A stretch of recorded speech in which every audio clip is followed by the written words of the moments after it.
everybody. How are you? Just watch the Celtics go up 2-0 on the evil Nets. Oh, hope you guys are having a good day. It was warm and sunny here and beautiful. Um, how are you, E Squared, April, Blue Moon, Love and Grace, Leslie? Let's see, Thumper, KC Girl, Snark Sister, April. Let's see, Gina, how are you? Gwen Jenkins in the house. All right. So we're going to get right into this trial here in just a minute. Anybody got anything? Go Sports. Oh, anybody got any news or events? Um, hey, Steve. Might be getting some messages.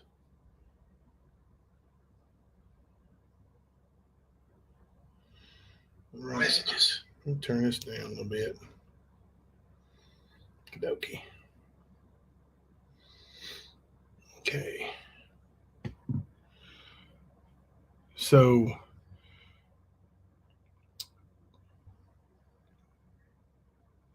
I haven't been getting a whole lot of clips lately, so maybe the all this craziness dying down a little bit. I don't know. Maybe it ain't. Maybe it's just I'm not seeing it so much, so that's good. Either way, it's good. My mama got me a little card today. I'm no longer hitchhiking. Oh, E squared. That's good. That's good. Driving back and forth, eh? I don't think they're ever going to win, Jenkins. I just think they're occupied elsewhere. I've had a couple messages here and there. You know, apparently we've been infiltrated. So I don't know what the goal would be to infiltrate our Discord chat with our mods. There's not a whole lot goes on in there other than what time is the live stream, if there's any updates, anything like that. But all that's shown right here on the live stream, so it doesn't really matter. What are you doing, honey? That's all you gotta do. Does everybody see my shirt? She loves her crazy husband. I got one just like it, says I love my crazy wife. Okay, I'll work on that, okay? Do you need YouTube to is a hot her, mess. You need It to pay is. her way in. Are you seeing her? Then you need to pay her way in too. What are we doing? Because that's what gentlemen do. I don't raise a heathen. What are we doing? That girl, Chloe, wants him to go to the movies, and I don't raise boys who don't pay girls his way. Roll that window open a little bit. It's got hot in here. Hi, guys. I was just Jenny saying Penny. Hi. Oh, she was just saying hi. I'm going Crack back that window in open a here little now. bit before you leave. You need to do something about your little barking dog because I'm telling you. You're not going to hurt my dog. Go on. He won't shut up. So, I've got the. You didn't know they opened? It's hot in here. This my office room was a build on, and so there's a little air conditioner vent. There's one in here somewhere, but I don't even know where it's at. So we keep the door closed, and when it's cold outside, it's cold in here. When it's hot outside, it's hot in here. I don't know what movie they'll go see, Jenny Penny. Probably something. I don't know. Is that Batman movie still on? That's probably something they'd be interested in. I haven't been to the movies in so many years. It's last time we went was as a chaperone for my oldest boy, I think, and his girlfriend. Yeah, there's lots and lots of drama for people to get into. Hey, Serena. Yeah, it's good to see everybody in here tonight. We're getting ready to finish up the expert witness, and I think she might be the last witness that the prosecution or the defense calls, and then they're going to get into their closing arguments. So we may have our mock jury ready to go tomorrow. Um, you guys, I haven't had anybody reach out to me, so tell you what, if you want to be a mock juror, actually, you think it'd be best if we just put like a poll up? Um, we can vote, maybe for the first 30 minutes, and then the next 30 minutes, you have, other people vote. That way everybody's not voting at the same time. Because 12 jurors would be one thing to get, no, not a strip poll. Poll is always 12 jurors would be one thing to get 12, unanimous. But if you're talking about, 4 or 5 times that or 10 times that, getting unanimous is probably unlikely at all. So it would probably be hung no matter what. So, and but we definitely want to do that, and kind of give that mock jury feel to it. So, but I'll come up with something before tomorrow. Pick 12 to poll. Yeah, that's good, and then we'll do 12 more. I don't think it shows like who votes, does it? I mean, let me do a mock poll and see what it does here. Poll.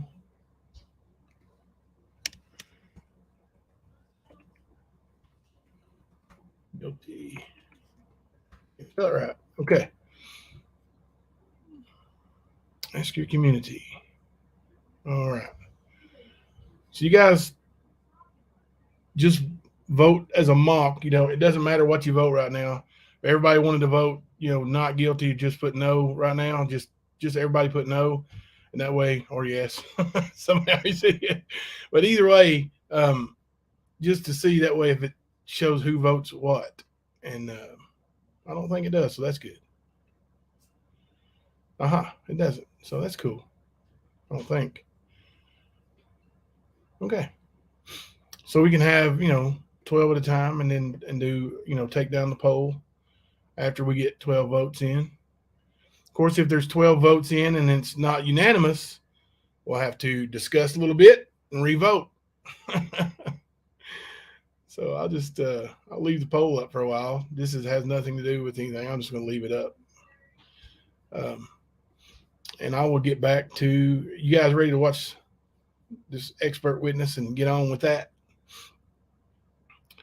Thumper is the bailiff because she got them cuffs. All right. Listen, and you don't have to, you don't have to be nice. If you're going to cuff stuff somebody, go ahead and do it. This is, Kentucky. You want to get mean and get mean. I'm just kidding. Don't get mean. Don't get mean. One thing for sure, in this day and age, if you get mean, you get sued. Somebody's going to take you to court and try to take whatever money you got away from you. Oh, so all right. Let me go ahead and share screen. And okay, that. I'll take myself off there if I can. Okay.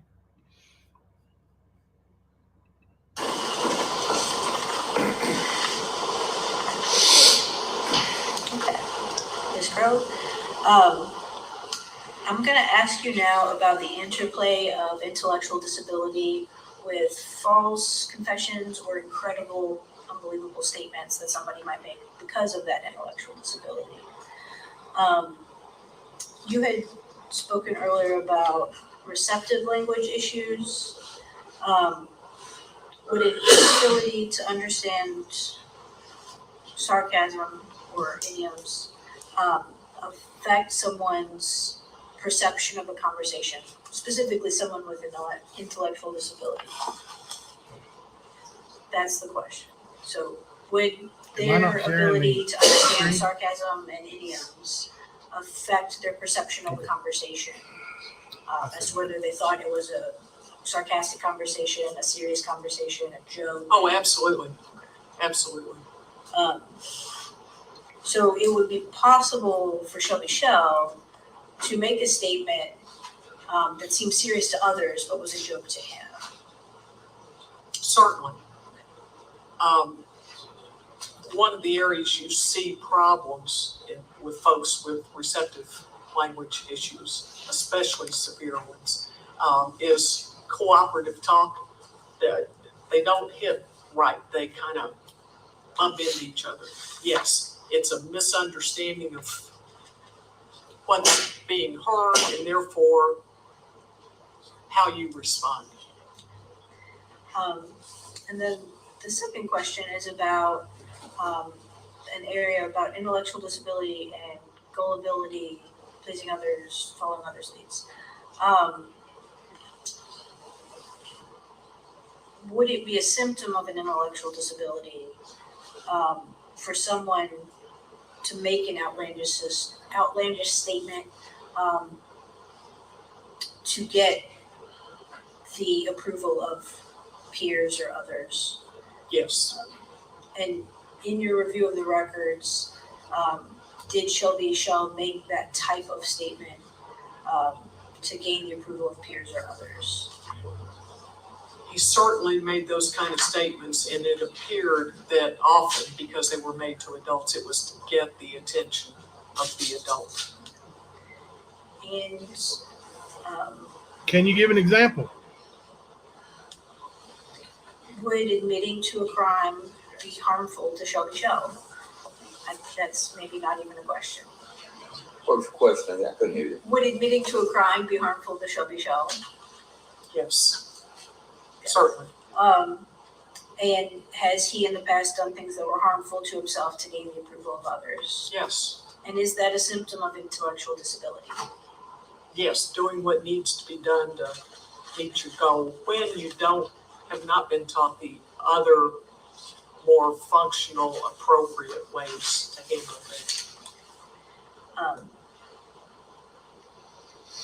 I'm going to ask that we pause there. Well, I think that there'll be cross at this point, and then we'll pause after the cross, so we have another break in the record. Right? Do you want to put on your pause? And we got a little pause. We're going to bring up the next video.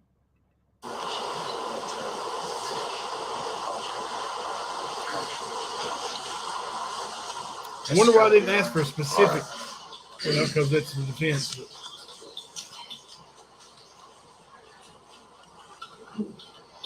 Ma'am, you testified that he would say things, and he would perhaps say things that weren't true in order to get the attention of adults. Adults, and at Rainy E-Step also other people his age. Yes. And when you're referring to that and what you saw in the records, you're not talking about anything in the last since 2013, are you? That's correct. You're talking about those records that were, fair to say, childhood or school records. Yes, up till he was 18. And you're not testifying that he would lack the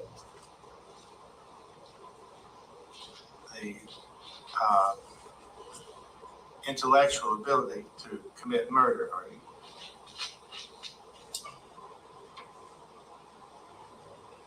Can you repeat that? She does not want to say that he can commit murder. Would someone with the ability that Mr. Shell has, that you testified regarding his records in school, he would still have the ability to commit murder, isn't that correct? Without going through every element of murder, I don't know that I can answer that. Kill somebody. I don't know how much intellect it takes to kill somebody. Most people can That's kill all. somebody. Thank you, Your Honor. Okay. Yeah, she did not want to answer that, right? Did it? I want to pause here. I think that concludes the portion. That's okay.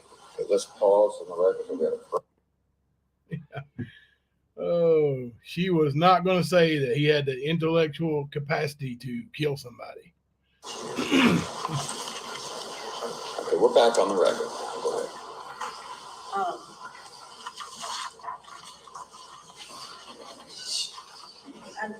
I'm just gonna sort of title this section. I'd like for you to speak to the jury about some of the opportunities missed in Shelby Shell's educational records. I know we've got this really nice graphic, and I'd like to submit it as a demonstrative exhibit only for the mitigation section. Yeah, but it's on there. Yes.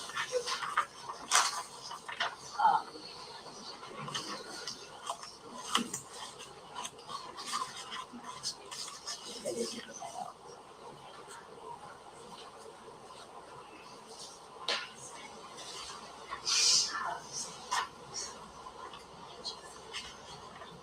Can we put this on the Elmo while she's speaking? Elmo, I suppose we could. I'm gonna put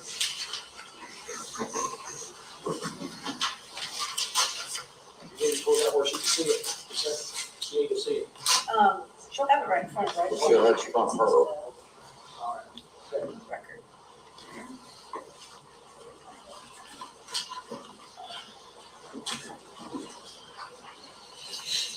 Will we ever be able to play back this through that, for the That, jury? ideally, that's how. Yeah, it all right, would okay. work.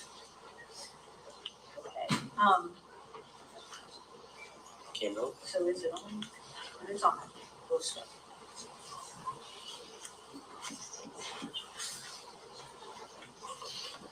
You switch over next.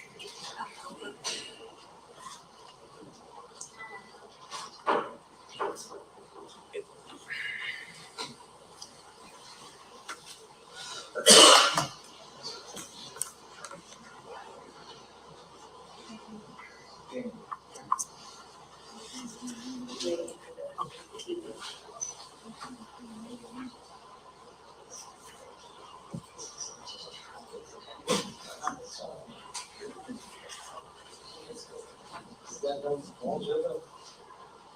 I'm feeling better. I'm not as cold. It's better than it was, but I don't feel like I'm trying to keep it in.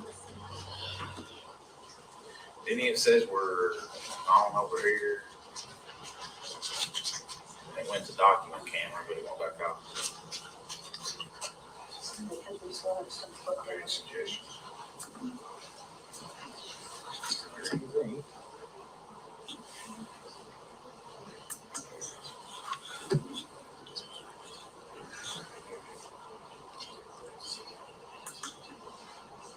No, that's not today. Go again, Missy. Go redo it again.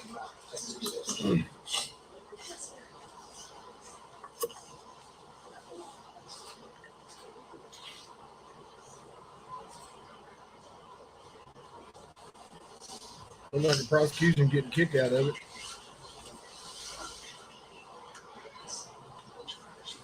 Should be on there.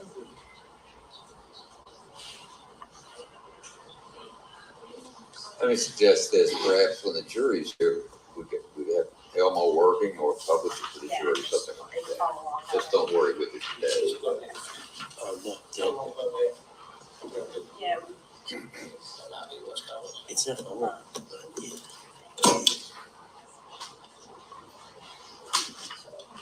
I think. Should we go ahead? Try it again. I'm sorry. Okay.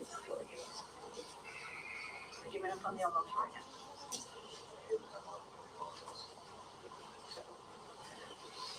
What I'd like to ask first is what does the Individuals with Disability and Education Act, I think that's the right words, require for educational providers to do for students who we call special education students? The statute is expansive and has a number of requirements in it. The overarching requirement is that students with disabilities get an appropriate public education, and that the school, with very limited exceptions, has to provide all services necessary for that student to obtain an appropriate education. So there is a requirement for complete evaluations of a student with a suspected disability, and then reevaluations every 3 years because kids change as they grow, obviously. There's a requirement to provide a multitude of requirements that ensure consistent services are provided throughout the student's career. There's a requirement that the services be individually determined. So in Kentucky, we have what are called ARCs, admission and release committees. They're called IEP team meetings in some other states. It's the teachers, the child's parent or representative, a school administrator, and they're required to sit down at least once a year, and more often if a kid starts experiencing difficulties, and draft up a written education plan for that student the next year. For students with behavioral issues, there are very explicit provisions requiring either goals in the education plan or what's called a BIP, an education or a behavior intervention plan, and that those be monitored. There's a requirement that transition services be provided for students when they reach age 14. There's got to be consideration of that. By the time they're 16, they should have in their IEP a coordinated set of activities to transition them to adult life. And those are kind of the big areas that I found problems with in terms of Shelby's program. So I guess we have a graphic, and I'm going to start at the sort of the top of the graphic as a topic. Was Shelby Shell entitled to high school education up to age 21 as a special education student? Yes, in Kentucky, the law is explicit that a special ed student receives educational services to age 21 or until he receives a public school diploma that is a diploma. Ramey Estep at that time, it appeared, was operating a private school on its own grounds. So that would not disqualify Shelby from educational services to age 21. So potentially he could have re-entered the public school setting for appropriate vocational or transitional services until he was 21. Absolutely, and should have. But it just didn't happen. It did not happen. The diploma got issued at Ramey Estep. I believe the adults in his life kind of dropped the ball. And he had almost 4 more years of education that he was entitled to that could have been vocational. Could have been the adaptive skills to help him learn how to handle social issues better. He could have learned to write a check, for example. Absolutely. Complete a job application.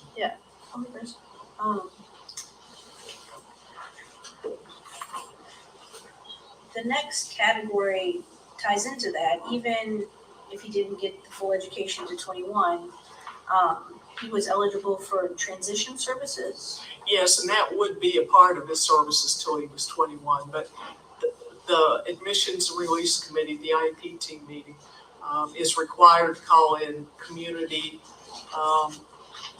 providers.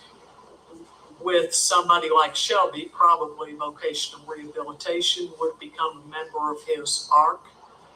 They can provide assessments, they can provide job training. They could pay for speech therapy if his receptive language turned out to be a problem, which it would have.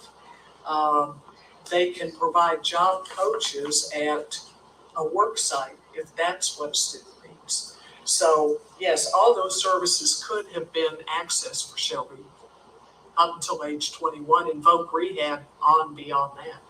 And that transition planning could have started fairly early for him. I'm just referring to the chart. So Age 14, the school is supposed to start considering it. By age 16, the coordinated services should be on the IEP. And again, Shelby didn't have any of those services. No, there was a statement in his Jackson County school records that a 8-week, I believe it was, course in careers would be made available to Shelby, but he was expelled from Jackson County before that could happen. That was as close as he got to transition. In addition to transition services, Shelby had, let me ask, did Shelby have behaviors in the classroom related to his intellectual disability that needed to be addressed? Shelby had behaviors, often not in the classroom, much more in unstructured settings like the hallway and the cafeteria, as many kids do. Yes, he did have, that's what led to his expulsion, which you cannot expel a special ed student without a lot of procedures. Shelby was expelled from 2 different schools. Those procedures were not followed. I wonder if it's because of Even his if they behavior. had been, you could not terminate educational services to a special ed student. So he had behaviors, they led to illegal consequences to Shelby in terms of expulsions. And to address those behaviors, he could have had, I think you called it a behavioral intervention plan. Yes, And was he ever provided a behavior plan? no. Ramey Estep had a plan that was facility-wide so that all the students at Ramey Estep were subject to it. The special ed law requires an individualized plan. And the reason for that is kids do things for different reasons. If Shelby were doing something to get peer attention, you would write a plan differently for him, a plan that would put him in timeout when he acted out, to minimize that peer attention that he got. If he was doing it for adult attention, as Shelby often did, you would first make sure there was plenty of adult approval every time he acted right. Every time he walked down the hall right, you'd make sure there was an adult in that hall saying, "Wow, Shelby, you're doing a great job in the hall today." And if he didn't do a great job, his consequence would be pulling that adult approval back. So he needed an individualized plan that addressed his reasons for why he acted out, and he did not get that. And if he had had a behavioral plan, it could have addressed some of the adaptive deficits related to his intellectual disability. Yes, yes. That's the next line of questioning, is did he ever have a plan that focused on not just like cognitive or academic consequences of intellectual disability, but the adaptive skills, social, practical areas? In going through his IEP, his individualized education plan for the years that I could obtain it,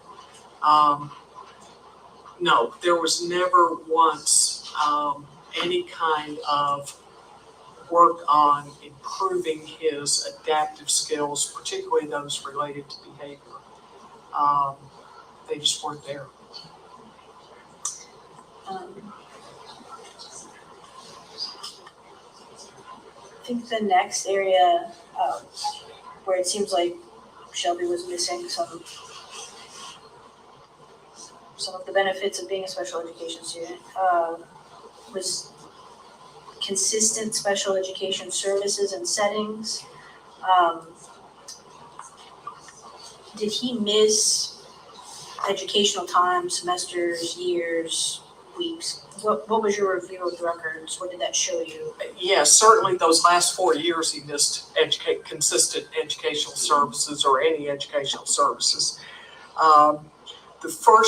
When he was in first grade, and the teacher requested a special ed eval for him, she requested a couple weeks after school started. They did not complete it until March, And there's a document in his file that shows they didn't actually place him in special ed until the end of the school year, which some school districts did that for a while, tried to do that. So he went that whole year without services. The next several years that have an asterisk on the graphic, I couldn't tell if he did or didn't get consistent services. I do know he had a special education teacher. I do know she provided services. I don't know how consistent they were. When you look at 96, 97, Shelby got expelled illegally in March, and he may have gotten some services after that on homebound that his grandmother may have arranged, but that would have been 2 hours a week of services. The next year he was in Jackson County, again illegally expelled from there. And particularly those 2 school years, Shelby bounced around a lot. He went from a foster home to a facility, to a psychiatric hospital, to his grandmother, to a psychiatric hospital, to his grandmother. He was bouncing back and forth. It's unlikely in some of those settings he got services at all, but they certainly could not have been consistent. The Jackson County folks did not get his school records until he started school in August. They didn't get his school records until January. They had him in the wrong kind of classroom.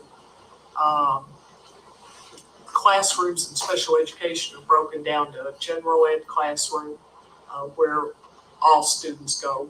What they call resource rooms, where a student may go for a couple or 3 or 4 hours a day. And then what they call self-contained, where a special ed student is in a special ed classroom all day. Shelby was in resource rooms when he was in Harlan County. His records did not make it to Jackson County until January. They had him in a regular education classroom, 28 kids or so. They didn't know where he needed to be, where he was supposed to be. When they got the records in January, they placed him then in a resource classroom, but expelled him in February. So that kind of shot that year. Then the next year he was at Ramey getting his 16 and a half hours of high school credit. He got some special education services, it looked like, but not consistent with those he had received in the past. And then, of course, the last several years, he was entitled to services and got none. And some of the services, like the resource room, would have included a classroom with fewer students to teachers. Those resource classrooms had caps of 12 students, I believe, 8 to 12 students. A general ed classroom had a cap, I believe, of 28 students. And sort of finally on the graphic, he was finally evaluated in first grade, Yes. and he was due for reevaluations. Did those ever happen in a timely manner? His next one was a year late. His next 3-year one got started in March of 97, but it was started in Harlan County. He moved to Jackson County. They finished it up, but it was in 98, and they never did a speech evaluation for Shelby at that point, and nor did he get one at any time after that. So there was no effort to identify at that point his level of receptive language.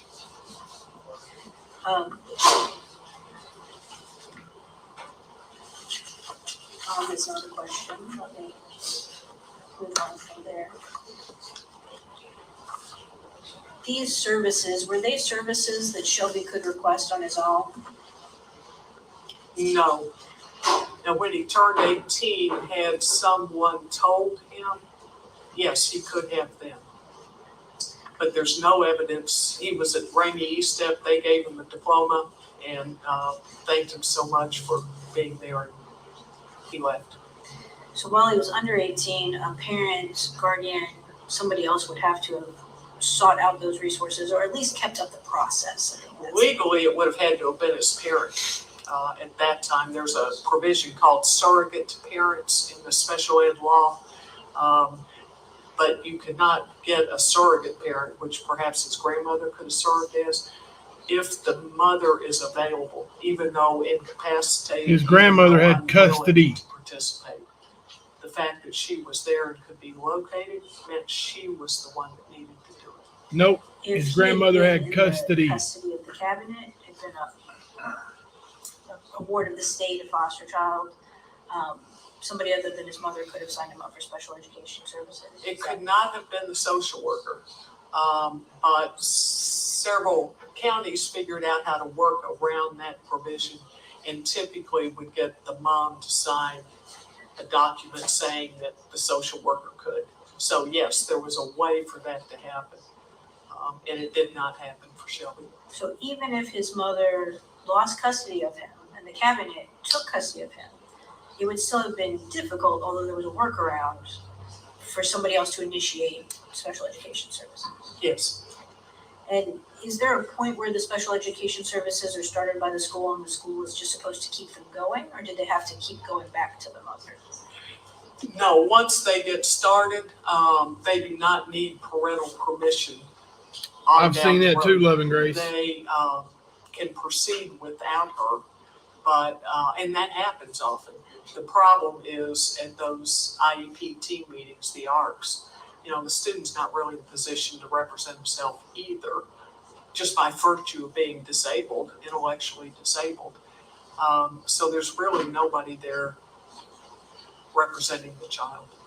So after Shelby was evaluated in first grade, the school systems could have kept up his special education Correct. services without additional releases from his mother. Correct. They And had him sort of in the radar. they did in some of those years, yes. But Shelby, as a fourth grader, as a seventh grader, wasn't going to be able to ask for those services.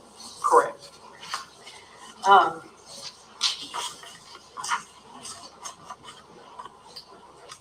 Is it fair to say that there are adaptive deficits, vocational skills,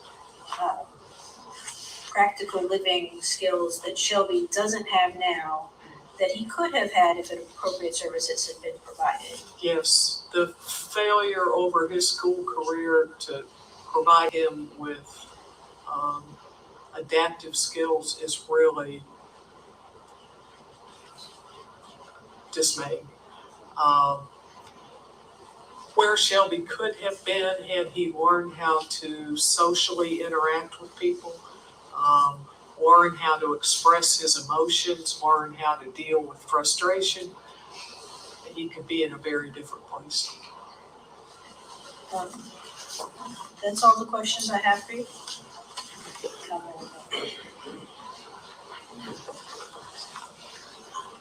Cross-examination.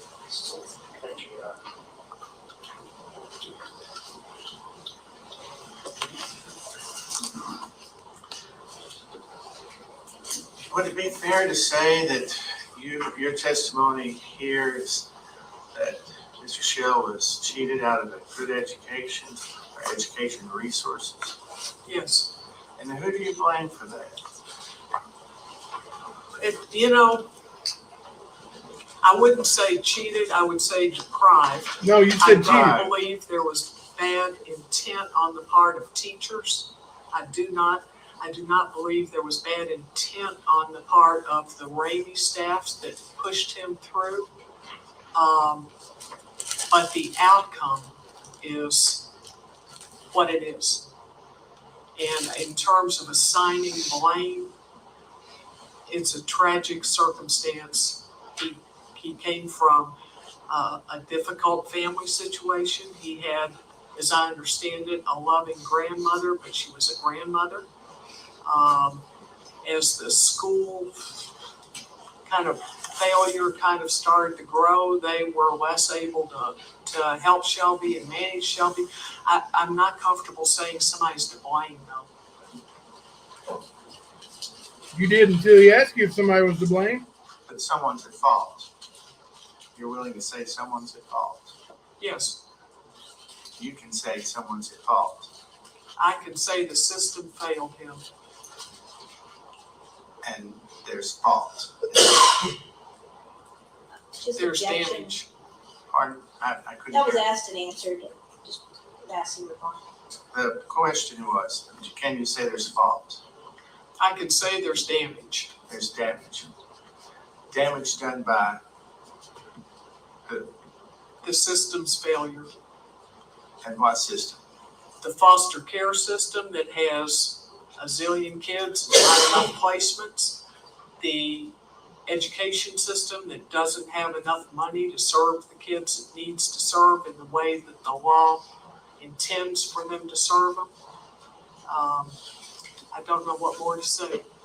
What year did Shelby Shell receive his high school diploma, which you said he didn't necessarily earn, but nevertheless, what year did he get a high school It diploma? was June of 2000.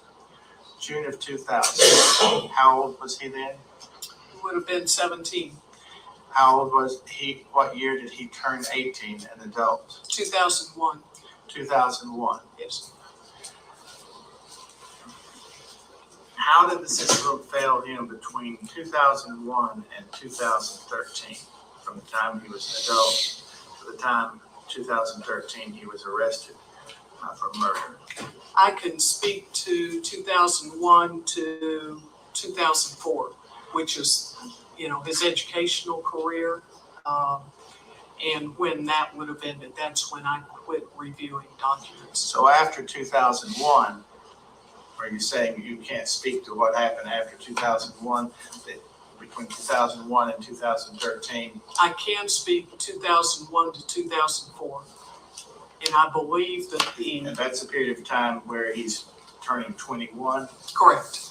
And you say, had he or someone on his behalf asked or insisted that he attend some sort of vocational school or some sort of schooling, he could have been provided public services from the state. Is that what you're saying? Yes, So after he reached 21, the state had no responsibility to continue with education. Is that what you're saying?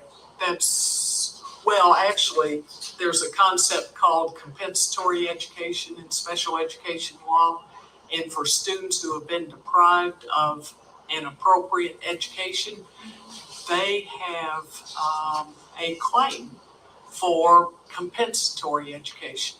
And we have students in this state who have gotten educational services beyond the age of 21 because they did not get appropriate services prior to age 21.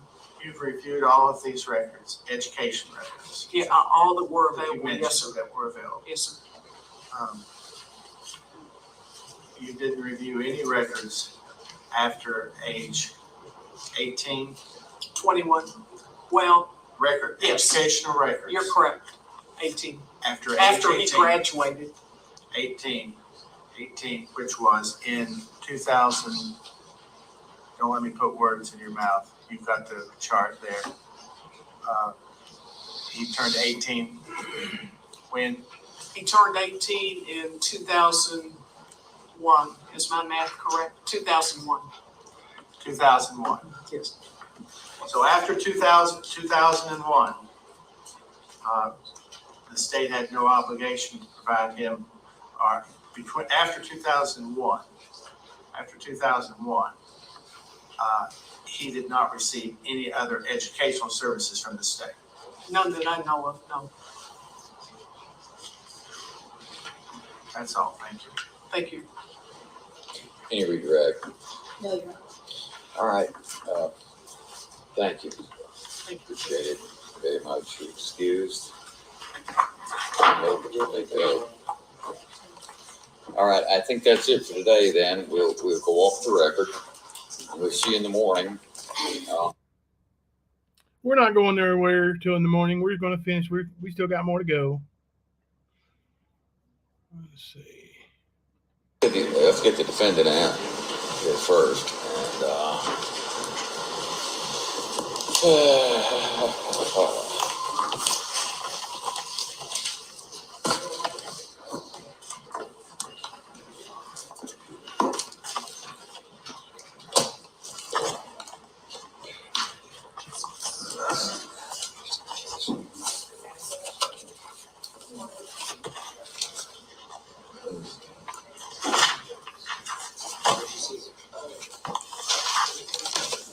did. She said she'd be here. So I would see her. I think I'm not gonna get it. Reference back through it. All right, we're back on the record this morning, in Commonwealth of Kentucky versus, Shelby L. Shell, Harlan Circuit Court, number 13 CR 0076. Mr. Shell is present in the courtroom with counsel. Commonwealth is present. So we're still in the defense's case in chief. Let's call the next witness, please. Oh, I'm sorry. We need a jury, don't we? But also, Boy, yeah, I gotta, think we told our witnesses 9. I'm getting way ahead of myself. Yeah, We might have to check and see if they're here. Larry. Because I think we originally told them 9 when we were asking them to come. all right, please do, and let's go off the I think record. I've already Well, done is this. the jury coming in now, or Yeah, let's see. Next page. 1 second clip. all right? Just about. There was a 1 second clip. I don't want to skip anything. Bench We conference. have a bench conference here. Come on up.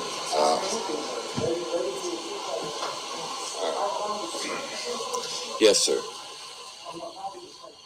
I'm going to talk to my team about a potential solution. We may just let it go. Mr. Shell told me that while he was pulling in, We've already some seen all jurors this, saw him right? in the back of the cruiser. Mm-hmm. I don't think it's an issue right now, and I'm going to talk to my team about if we can propose a solution. But I just wanted to bring it to the court's attention. Okay, I don't think that. I mean, obviously, he's a custody. Right. I mean, and that's not a secret. And he was in the cruiser in street clothes, I'm sure. I doubt I don't know about that, but yes. I mean, I just wanted to put it on the record, so if it becomes an issue, sure. we know that. That doesn't sound like one, but anyway, if it becomes one, it's on the record. All right. Okay, thank you. Very good. Okay.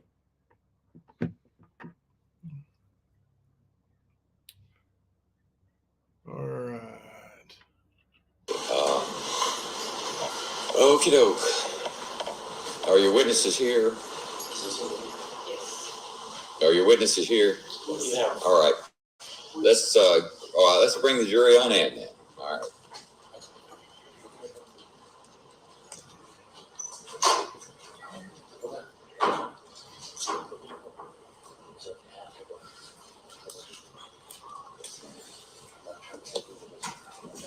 All rise for the jury.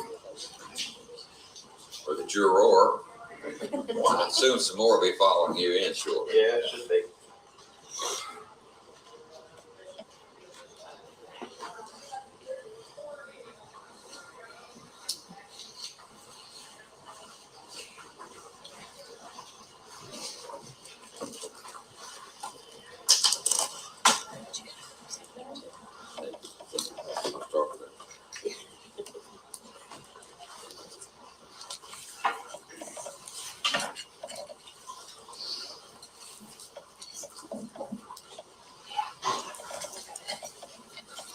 All right, we see you, ladies and gentlemen. Good morning. I hope you had a nice evening and some rest. Anything to report to me? All right, okay. No response. We'll move on, and we're still in the defense's case in chief. Will the defendant please call the next witness? I believe Lisa Delay is here. Let me check and make sure that she's on the elevator.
All right, we should call your witness.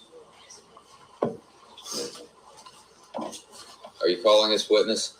The defense calls Lucinda Lay, yes, Your Honor. Lucinda Lay. All right, ma'am, you're Lucinda Lay? Would you raise your right hand, please? Yes, sir. Ma'am, do you swear or affirm that any testimony you give in this trial will be the truth, the whole truth, and nothing but the truth? Yes, sir. Thank you. Have a seat over here in the witness stand and speak loudly and clearly into that it's a little flat black microphone on the. If there had been a bar there. second jury trial, Right, no, this one right here. Lucinda I'm so Lay's sorry. relationship with Yes, Shelby ma'am. would have been brought Okay, thank All you right. very much. All right, Mrs. Karen. Okay, good morning. Could you state your name for the jury and for the clerk to make sure she gets it written down right? My name is Lucinda Bell Lay, And that's L-A-Y. L-A-Y, correct. We're asking today how you knew Ernie Shell. I met him through a temp agency. We actually rode to work back and forth when I first started at ISON. Were you ever in a romantic relationship with Ernie Shell? Yes and no. And what was his reputation for honesty? I know of none. I don't believe he was honest at all. And why do you not believe he was honest? Because he would use my car, and I let him because he would drop me off at work, and supposedly he was working. He wasn't. I don't know where he was. I never knew where he was. I would come home to an empty tank of gas, and I asked him, I said, where's gas? Oh, no. I said, where'd you go? I go to this store, I do this, that. I said, I thought you worked. Well, yeah, I worked a little. I said, where do you work? Well, that's not important. I said, you're using my car. How's that not important? It's just a very, very bad situation. And in addition to his issues with honesty, did he ever threaten you or your family? Yes, And can you give information about that? if I wouldn't let him have what he wanted or have his own way, especially when it came to my car. He wanted my car. See, her car was huge to the He would threaten defense. he threatened to kill me. I made him really super mad one night, and I love my granddaughter very, very much. She was very small. She was around 2 or 3 years old. And he said that he would hang her up by the ceiling fan and choke her to death unless I did what he told me. I messed up. I gave him a ride from home. My car blew up. If I had any Will idea. counsel approach, please? Oh, I'm so sorry. I'm sorry. But, I apologize for that, and I apologize for the emotional outburst. that's all right.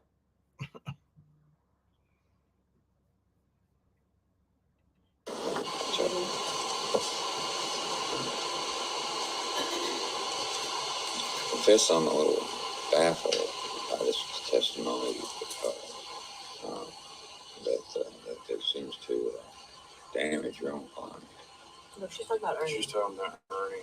Oh, is that who you're talking about? I Yes. couldn't hear at first. All right, I'm sorry. I might re-ask who she's talking about. I just heard her one say. I apologize. I thought you Yeah, said for a second Shelby. there, that would be weird. I was a little, it was a little strange, but she was talking about, all Yeah, she's talking right, about. all right. You go.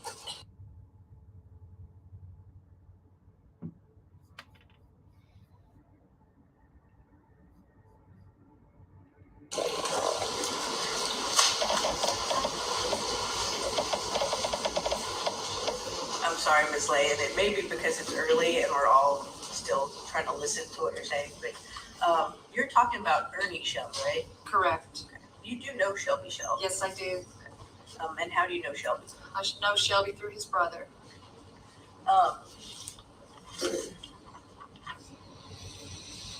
And what kind of car did you own in 2013? 2012 Dodge Caliber. And that was the car that Ernie was borrowing from Correct. you.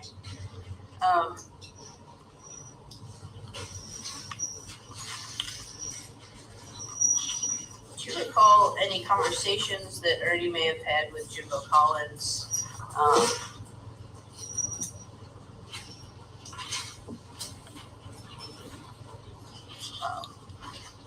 About setting up Ernie Shell, or about setting up Shelby Your Honor, Shell? we approached. Yes. She looks a little confused, huh?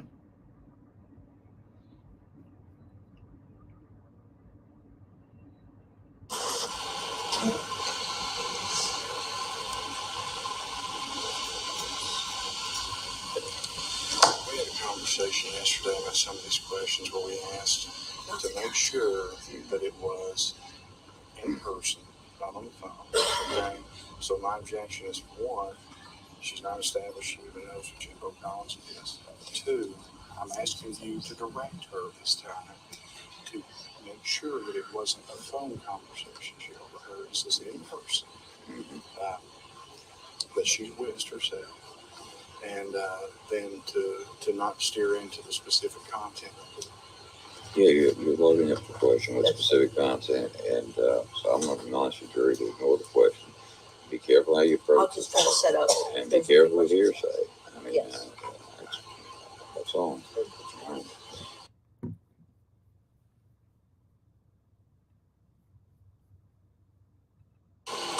right, the jury is admonished to ignore the question, and Mr. Graham, you can begin You again. tell the jury to ignore the question, but you know they hear it, Probably should right? have asked a few questions before that. So did you know James Jimbo Collins? I met him through Ernie Shell. I didn't know him. I just know him through Ernie Shell. Did you ever ride in a car with Jimbo and Ernie?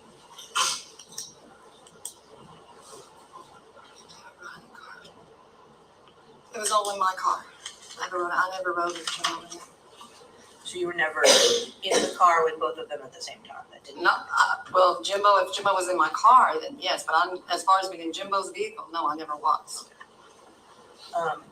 So you don't remember giving a ride to Jimbo and Ernie at any point? I know it's been several years since then. Let me think one moment, please.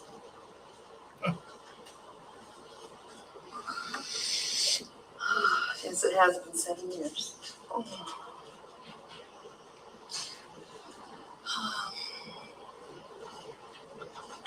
Honestly, I don't ever remember doing that.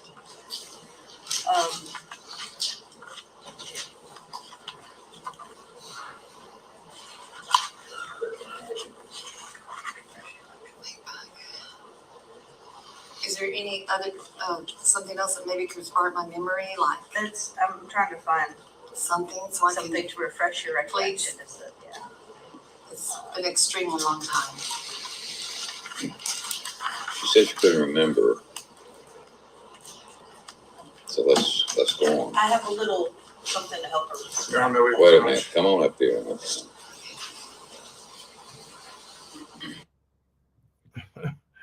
Oh, they want to refresh your memory. She said she didn't remember, so I just have like a summary to help her.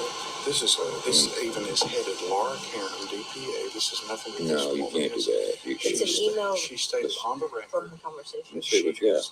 She has no recollection Miss Karen, whatsoever. let me see what you got. Okay.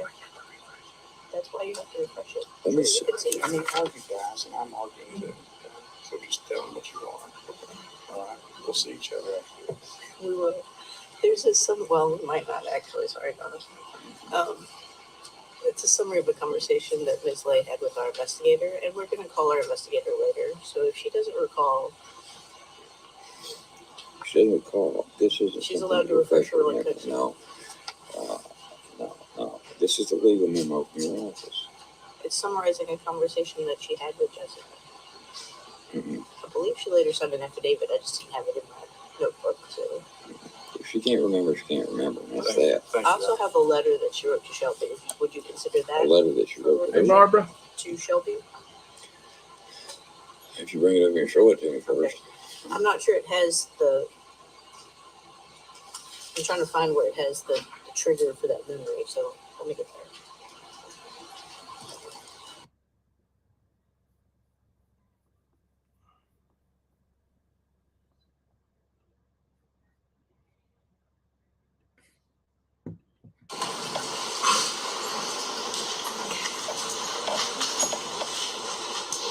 Here we go again.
I'm just not. gonna Yes, worry that's about the one that said you had the dead earring in her car. it.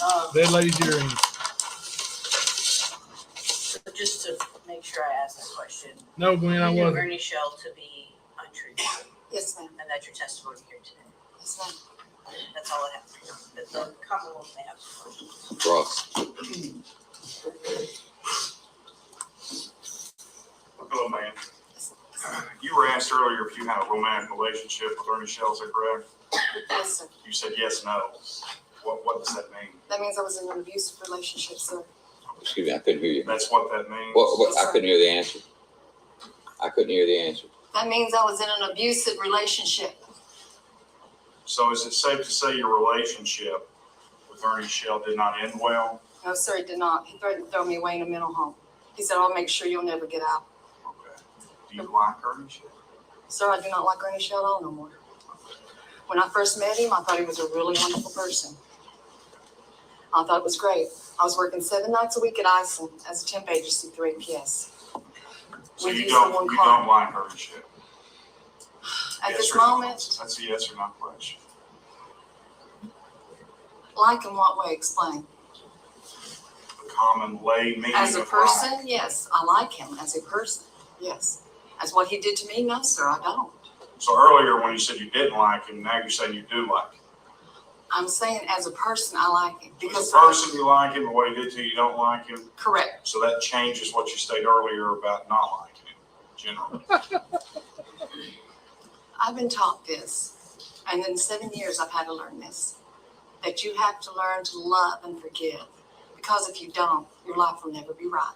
So I've had to learn to forgive Ernie Shell. So you do like him now? I have to. Okay, thank you. No further questions. Can you redirect? There's no redirect, Your Honor. All right. Is this witness excused? She can be excused. All right, ma'am, you're excused. Thank you. Thank you, sir. All right. Okay, you may call your next witness.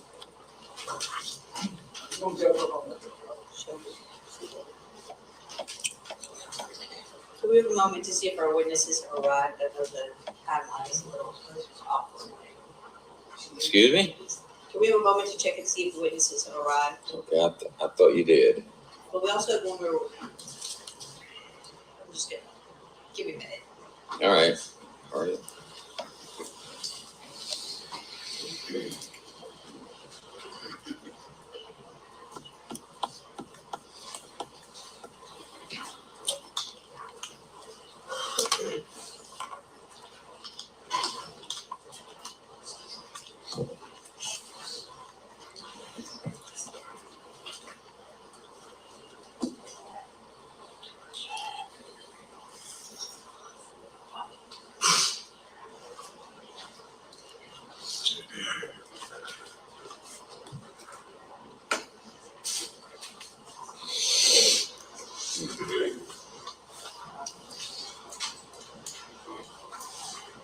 May we approach?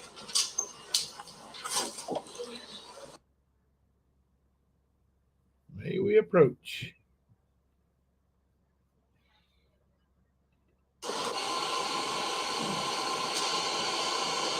I don't know if David Weedman is here yet. He was supposed to be transported from DOC. Do we have a transport from prison? Dave Weedman. Need to check on that. I have one more witness that's not here. I'm gonna check with Jessica and see if they're texted or anything to say they're on the way. And then move Jessica. So possibly 3, probably 2 more witnesses. I don't know where they're still.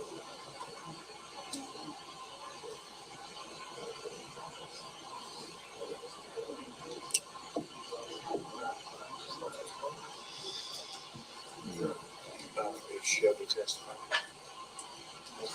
That's not my plan. If he does testify, I would request a brief recess so that I can prepare I've got a cross prepared. I just want to have it ready. We'll have a brief recess for him to consider.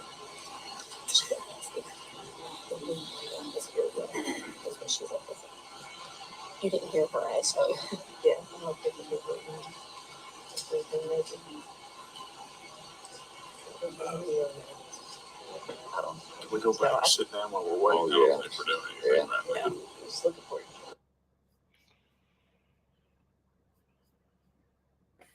Excuse me, y'all. Oh, here's Shelby saying, "Excuse me, Your Honor." No, sir. You back it Not up. right now. No, sir.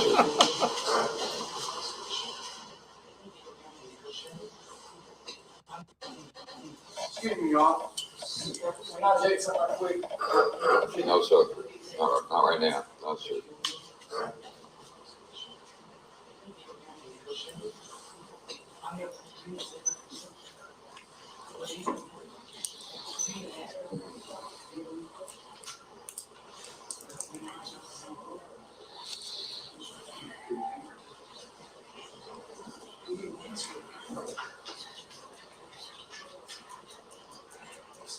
Can I approach y'all?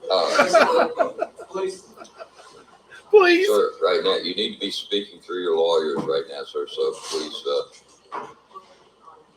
restrain yourself. Restrain yourself.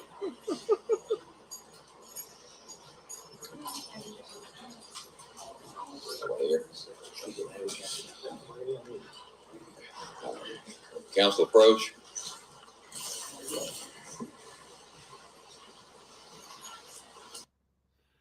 What do you think he wanted to say? He said, "Please." Anyways, here. Reading in the meeting. There's nobody here.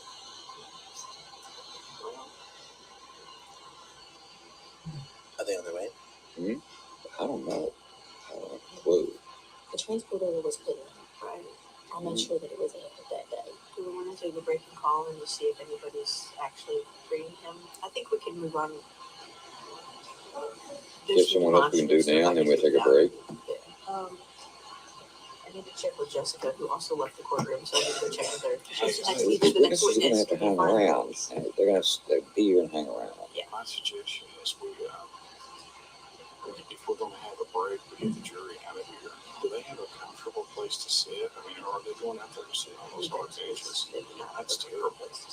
And then there, what I was told yesterday, and please, I'm saying this for the record, has nothing to do with counsel or intentional anything. Nobody knows this, or it's not come to our attention.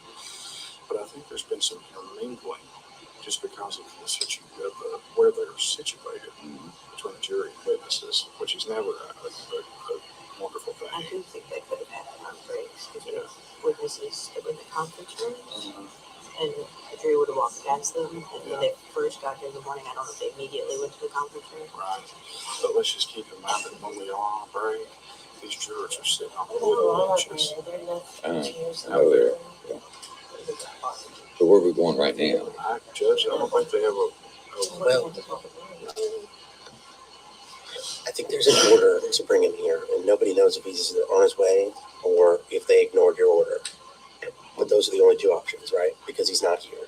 So we need to find that out first. We also have an investigator that can testify. And then we are basically done. Okay. But I would have some objections. You call and see if he's on his way or where they are, what they're doing. Do you want to call since it's your order they're either following or not following? Do what? Do you want to call since it's either your order that they're following or not following? I don't know who to call. I don't have a clue. I think it's just Big Sandy, but Little Sandy. That I think is the number on the order. I'll get the number. As we're all aware, that's not this will not be the first time that an order has not been when it comes to the transport of. I know. We've had transport orders go south before. I guess then we would have to put together what we think his testimony would be and enter that in the record so the jury could hear that, or we would ask that to be done if they ignored your order, but they may be on their way because I don't even know where Little Sandy is. So let me make some calls. I'm going to have some things to say about that, but we'll cross that bridge when we get to it. Hopefully it won't. What's an avowal? It wouldn't be in front of the jury. Well, he's there. I think it would go If you give me a phone number, I'll call and find out. And a prisoner is given, he has a number. Yes. convict ID number. But right now, we're letting the jury go. Yeah, So give them a break, break. and then so I can make that call, and we'll get right back in here. All right.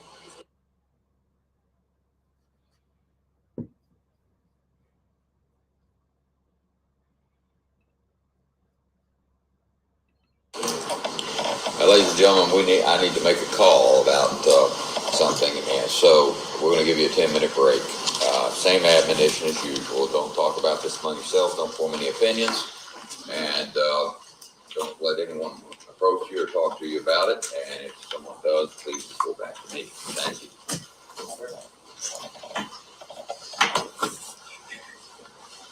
Mr. Solomon, bring his number back.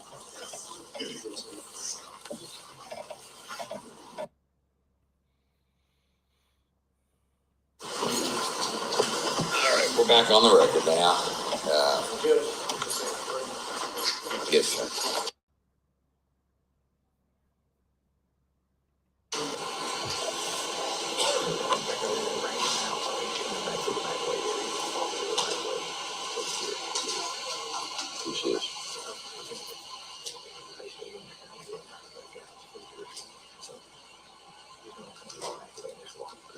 All right, okay, that's fine. Yeah, sure.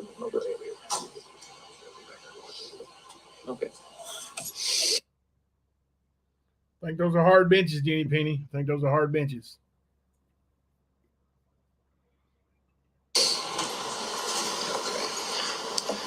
We'll be ready to go in just a moment.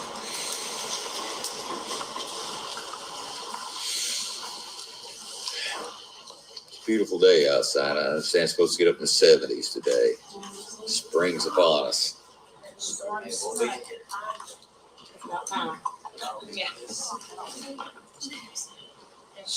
tonight. Huh? Yeah, storms. Storm tonight? Yeah, Really? they're getting severe storms.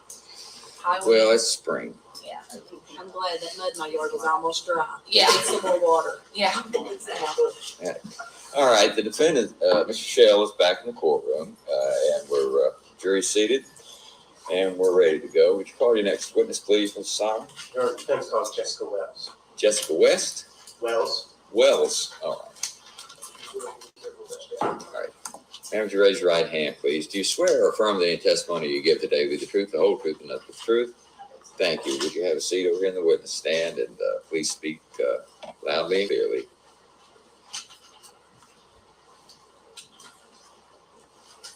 Morning, Ms. Wells. Good morning. Could you tell the jury your name and a little bit about your job and what you do and what? My name is Jessica Wells. I'm an investigator for the Public Defender's Office for the Department of Public Advocacy. I work on the defense team. So you're an investigator for the defense team of Mr. Shell, is that right? Yes, exactly. And you've done some investigation. Yes. Could you tell the jury about some of the things that you do in your job? You collect some records, is that right? Yes, I collect records. I make sure that they're certified by either the company or the location that they are coming from to verify that they were created by that department. And you talk to witnesses? Yes, I've talked to witnesses as well and do interviews with them. Do you get any training as part of your job? Yes, we do several trainings throughout the year from our department in Frankfurt. We also do a 1 week full-length training on basic interview techniques and just for the basics of the job, really. As part of that record collection, do you ever, in your job, have to obtain phone records? Yes, we do obtain phone records on many different cases, not just cases at this level. Could you tell the jury a little bit about the types of records that you can get, that you're able to get? You can get records from phone companies as far as call logs, just like basically if you can request them as well as yourself, except they're certified when they come to me. You can get cell tower data through different protocols, I guess, different processes that you can get that from. So fundamentally, you can get who called who Yes, and when, yes, right? But you can also get, I heard you say, cell tower data. yes. Could you tell the jury what that is? Cell tower data is basically, it kind of like, I guess, pings, locations of certain cell phones at certain. Your Honor, we approach. She's not a qualified cell phone expert. She can't be telling all that stuff. Pretty sure that's what they say.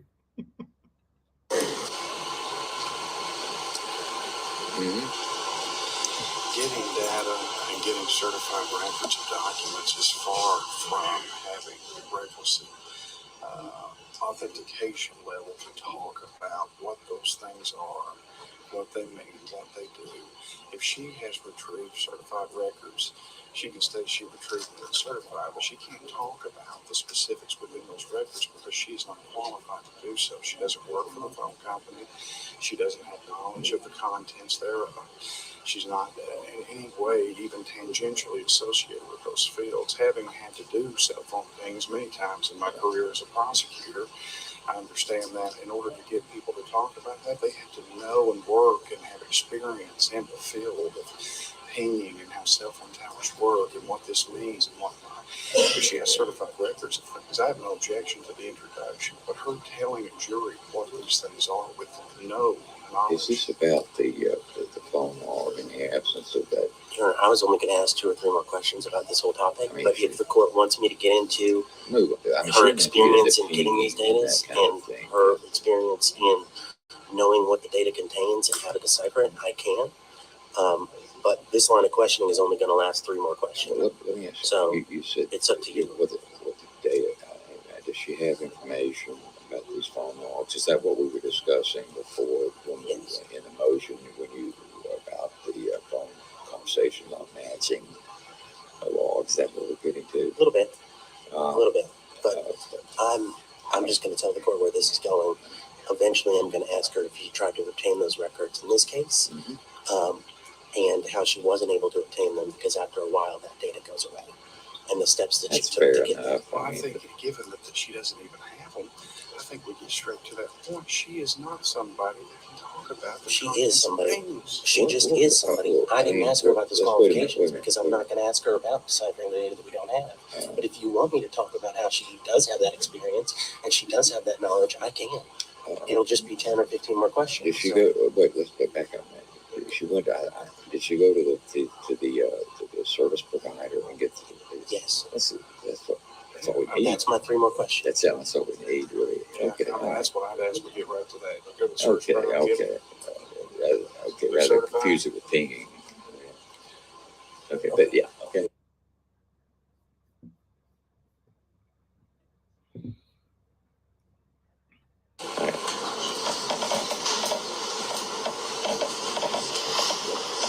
All right, go ahead. I'm just going to get right to it. Did you try to obtain cell phone data for any phones in this case? Yes, I did attempt to get the cell tower data for the phone that was taken from Shelby Shell.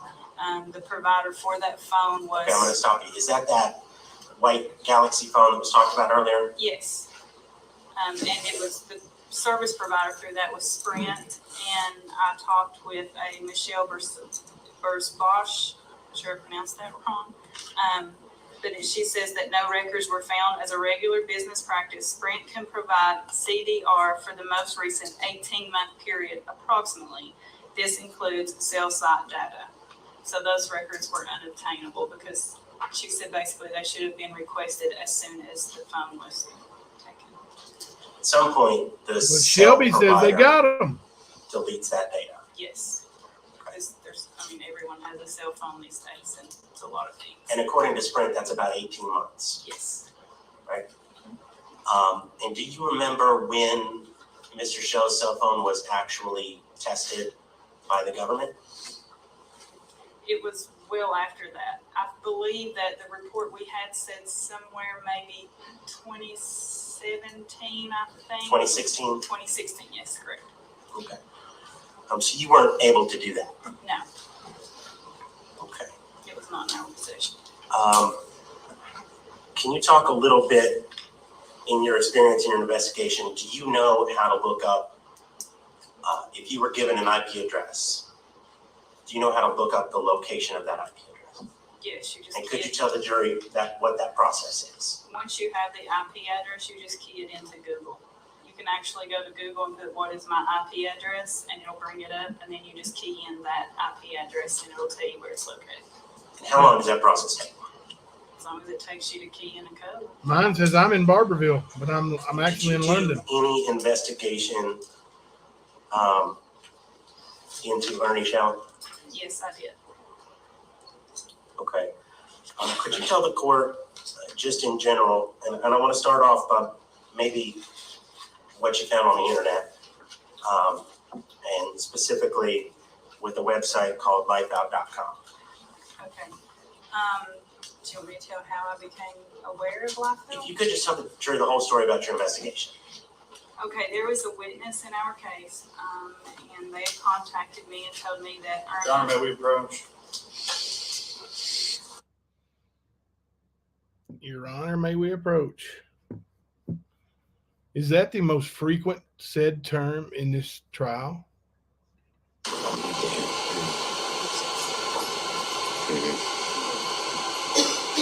There was a witness in their case. They had contacted me and they had told me it's hearsay. It's talking about the investigation, the steps What that she led up to it. did. You still have to bring people on to talk about it. We're getting It's into the hearsay. steps that led her to the lifeout.com website. I'm not talking about the truth of the matter. I'm just saying how she discovered it. It's investigative. It is an exception to the hearsay rule. That's not true. It is allowed in. There is no investigative There's no investigative exception to hearsay, but she, tell me where she's going so I can just get some context here. Ernie Shell has a profile on a gay website, and our investigator found it. Ernie Shell denied being gay. How can she authenticate that? Huh? How in the world can she authenticate that? Who knows who made the profile? And you can question her about that all day long on your cross. She located a website. Yes. All right. And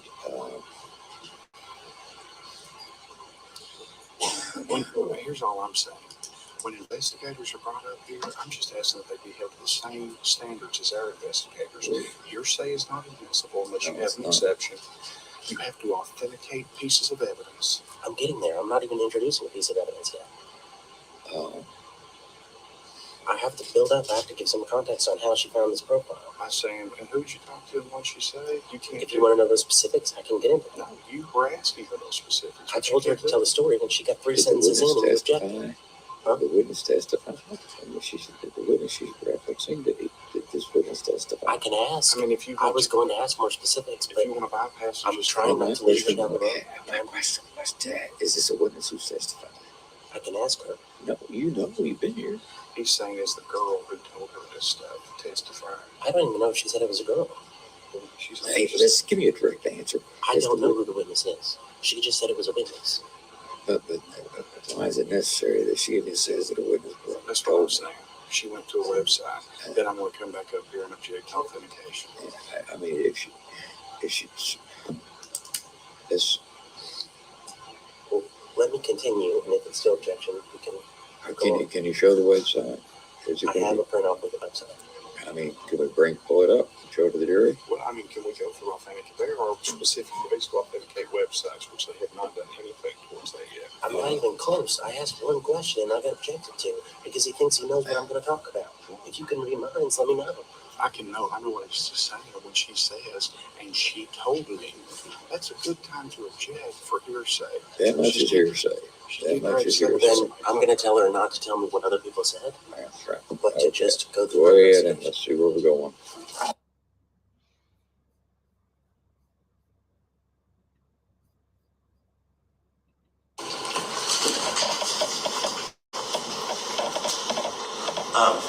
Jessica, try not to tell me what other people said, okay? Because we're just focused on what the people in that witness stand have said and what the evidence is here today, okay? So I was talking about your investigation and how you found a profile on lifeout.com, okay? I think I need to ask a few more questions in order to make sure that we are on the same page. You've done some research on the internet about Ernie Shell, right? Yes, I have. And you know the internet, I mean, we all know what the internet is. You You have have to say looked yes or at, no, ma'am. You Yes. nodded. Okay. looked at Yes, sir. Facebook profiles. Yes, sir. Could you tell me about how many profiles and about what you do as an investigator and how that process works? What I do as an investigator is I look at Facebook, and there are multiple accounts under his name, under Ernie Shell. And on those, I go through photos, I look at comments, I look at friends, I look at places they have went, I look at things they post. A lot of people put way too much information on Facebook. So you could see a photo from a profile of Ernie Shell, Yes, right? yes. And I'm just going to go ahead and say it. You don't know who posted that profile, Correct. do you? No. The only thing you can tell is that there's a Facebook page Yes, with Ernie Shell. yes. So without getting into what other people have told you, Correct. eventually you were led to a website called lifeout.com. Yes. And what is that website? It is I guess kind of like a match.com kind of thing for homosexual males. Okay. Now, you're not a tech wizard. No, but nowhere close to the. So again, you don't know who created this Lifeout profile. Correct. But you know what your eyes can see. Yes. Okay. Tell me about lifeout.com and Ernie Shell. On lifeout.com, there is an account with a, I guess, profile name or username of Goodone20111. And I located this on March the 6th of 2014. And I have a photo from one of the Facebook accounts of Ernie Shell that is of Ernie Shell, and the profile picture on the Good One account is cropped, but it's obvious to anyone that it is the same exact photo. Okay. If I can approach and get yours, and if council would come approach, can I see those two? And the profile itself.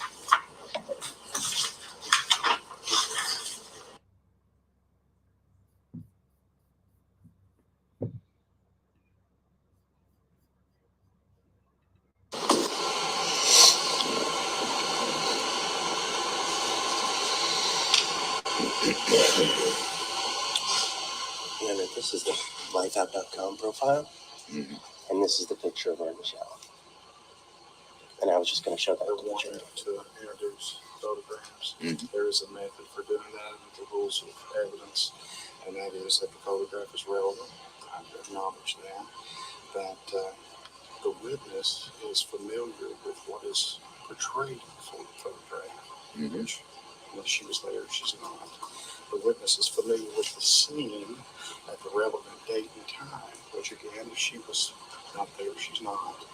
And that the photograph fairly and accurately represents the scene at the time. All right. She cannot, or has not yet, authenticated these photographs. Okay. She can say, but I think it's fair to say, so far she's testifying from personal knowledge what she saw.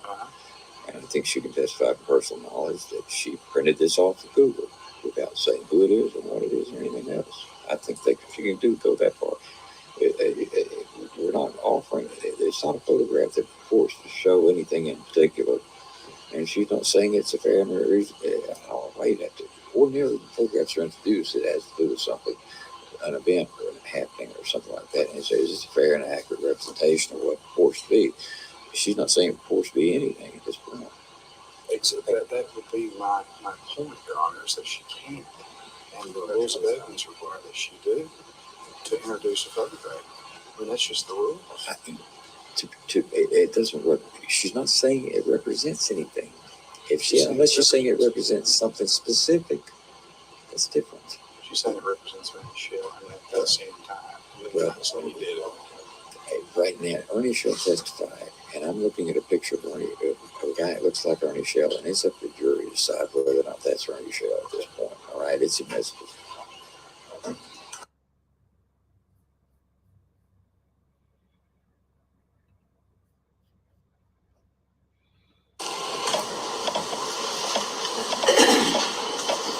So I'm going to give it a go with some technology. And I want to make it clear, you are the one that printed off these pictures of the internet, and you're the one that looked them up. Yes, sir. Okay. I actually done this. We had to do a report for our COT department because we were in a meeting in London when I actually discovered this. And because it's a site of that nature, we had to do it. I had to notify my supervisor at the time, and they done whatever they done with COT to. So the first picture I want you to put under that camera is of the one you got off of Ernie Shell's Facebook, or a Facebook that had the name Ernie Shell.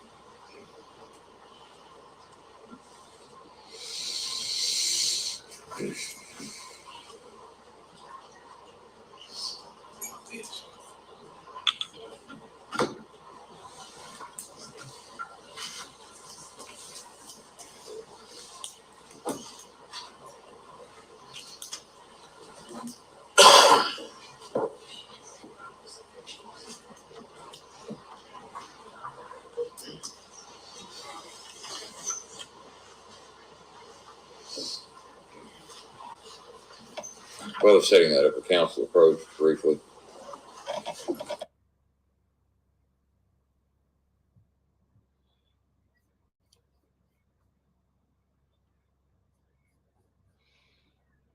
I want to clarify my ruling earlier. This is tantamount to saying I took that photograph. Not that you look at the photograph and say, is this a fair and accurate representation of what this scene was?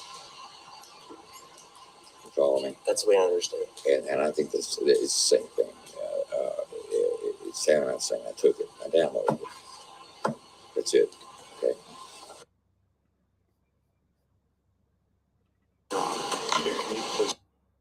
Another 1 second. Another one. I do not feel comfortable sitting at that table with Shelby Listen to this. and no one, and I don't know where to stand. I'm gonna rewind. I want you to listen to this prosecutor. I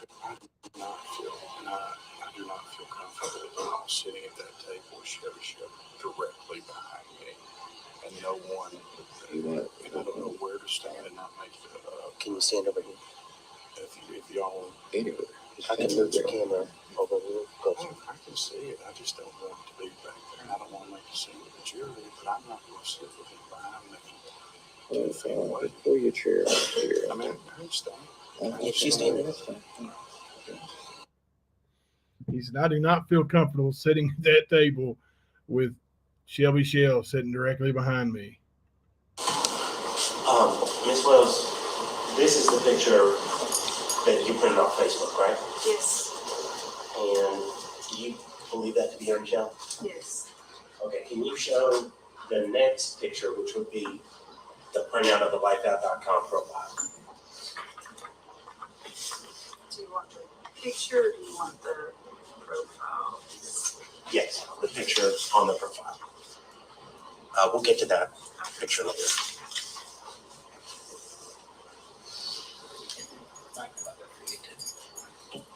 Right there.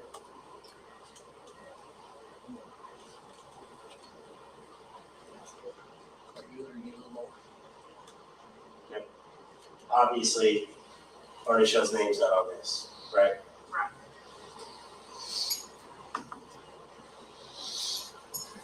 Can everybody in the church see that?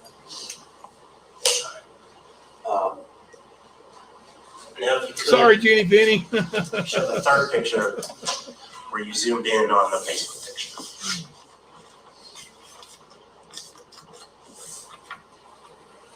I can skip this. All you're doing is showing Ernie's gay profile on that website that they say is Ernie's. And you created that picture from the Facebook picture, right? If I skip it, you know what they'll say though. No, He's I over there did not skipping create it stuff. from Facebook. Oh, you didn't? I clicked on the profile picture on Lifeout, and that's how that picture was. Oh, okay. So that's the Because Lifeout picture. if you see this picture and that picture are one and the same picture. Okay. Your Honor, I'd like to introduce these two pictures in evidence.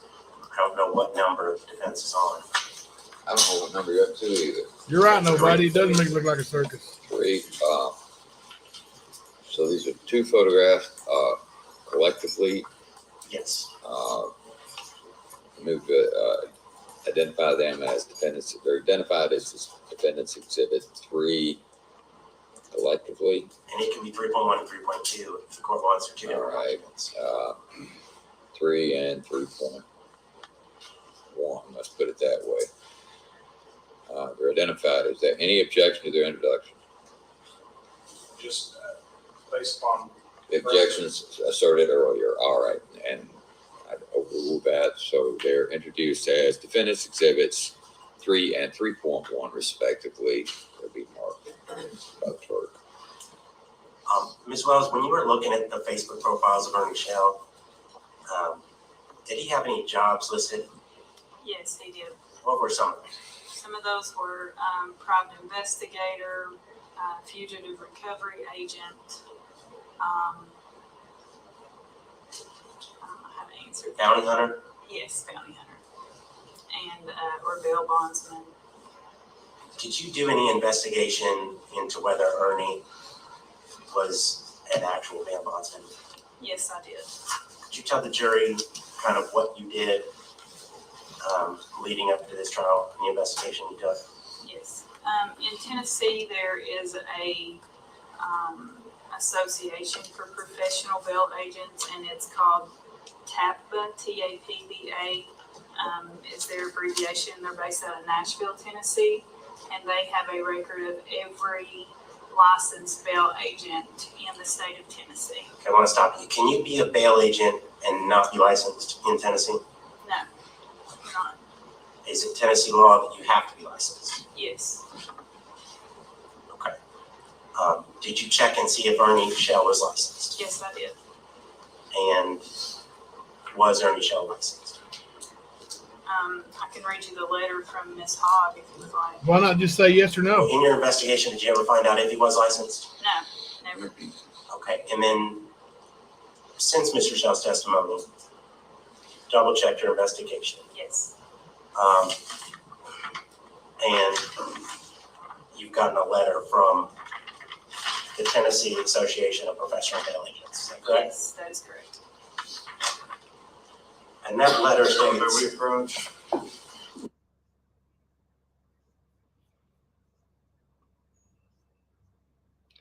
Hey guys, last night the reason why we didn't talk about other creators is because people kept running into the chat saying Ernie Shell's been arrested, Ernie Shell's been arrested, Ernie Shell's been arrested, and it was hijacking our chat. That's the only reason why we didn't mention any other creator last night, is because it was specifically we didn't want to hear Ernie Shell's been arrested, then we have to answer that 100 times, which I did all night last night. Even though we were deleting it, I still had to, and I even went on and made a phone call afterwards after the live was over to show that he wasn't arrested, that was just being spewed out everywhere. And that's the reason why we didn't allow that last night. You can say another creator's name. It's not that big a deal. Just, let's be respectful about it. That's all we ask, because as much as we tried, we still haven't been able to avoid conflict, and it seems to just find its way somehow. But that was the reason why we did that last night. So there.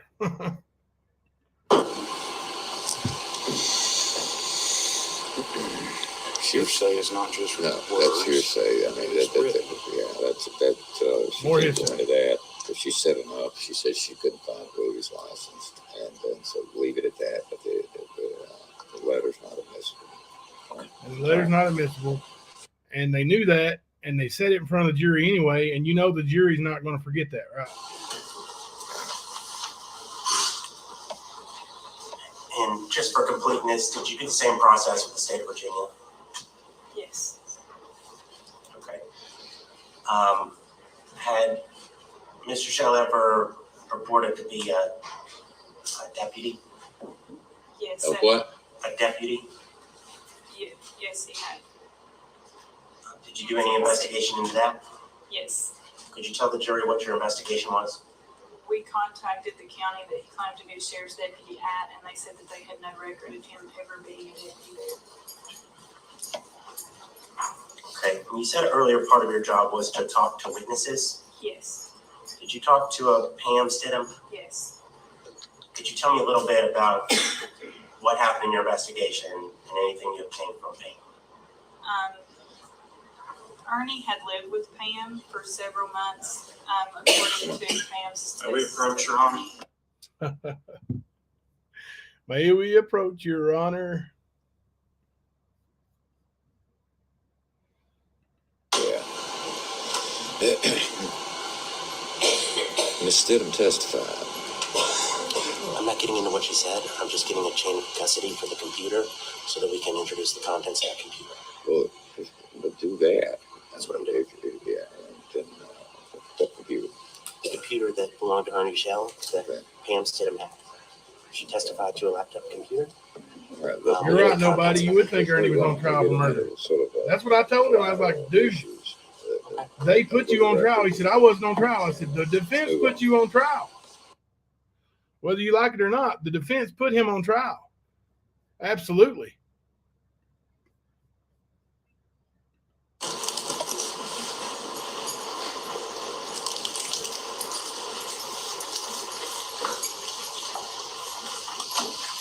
And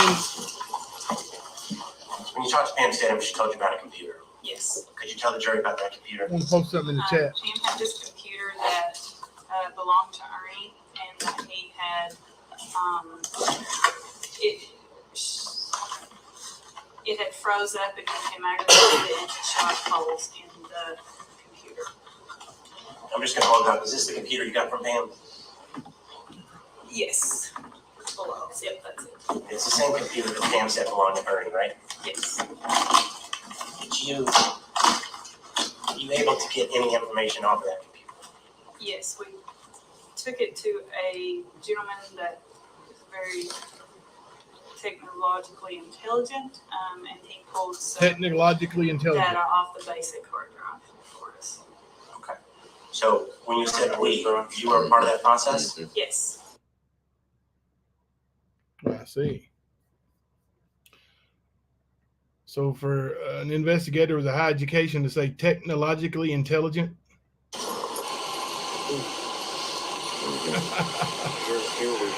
I'm amazed by all of this. Information off of it. She was there. Defense, the You got prosecution. stuff. I mean, if you, we knew she was there. First off, She we was have there to no pull this stuff off. definitive anything that this computer, one was Ernie Shell's, two, that this woman retrieved. I mean, this is a layperson that has brought a I computer object to her being a layperson. to someone without any mechanism of retrieval. When was this retrieved? How? We know nothing about this. Well, we know that Pam testified to it, so we know it's in evidence there. We know that she testified to getting it from Pam, and we know that you've stopped the rest of this testimony by this objection. So, I mean, to say we know nothing is false. You said she was there. What does that mean? She walked through every step within it? I mean, she's wearing a lot of hats. I know. She's an investigator. She Well, investigates that things. don't mean she can do everything in the world. You're a detective at the state police. We still have to have people up here Yeah, talking. yeah, they have to bring in all kinds of experts to testify to every little detail they've done.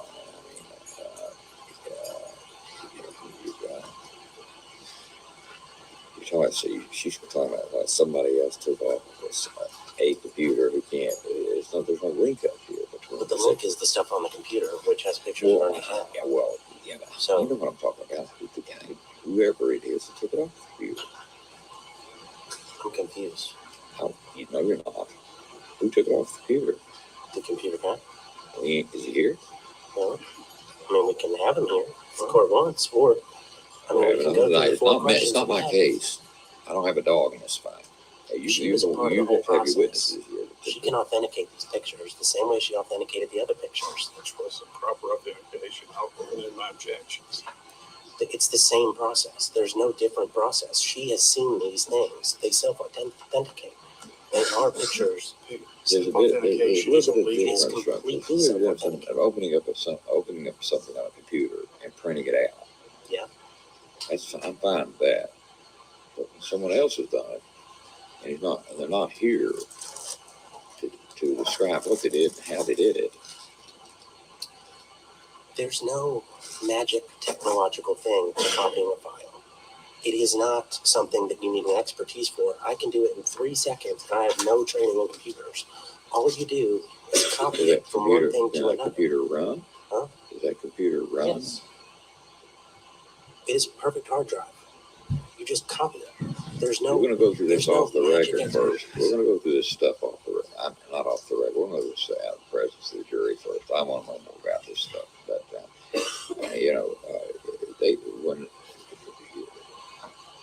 they take Mike Cornell's up here testifying. He testifies a little bit, then they got to bring in an expert for Frank to tell you precisely what they did. Testifies a little bit more, and they bring in another expert to tell you precisely what they did. Is this the rules? That's the way They use evidence experts. works. This is not expertise. There's nothing expert about copying a file. You do not need to be an expert to use a computer. It's 2019. You don't need an expertise in copying things. Mr. Seidelman. Then why can't nobody get that document camera to work? She said someone else did it.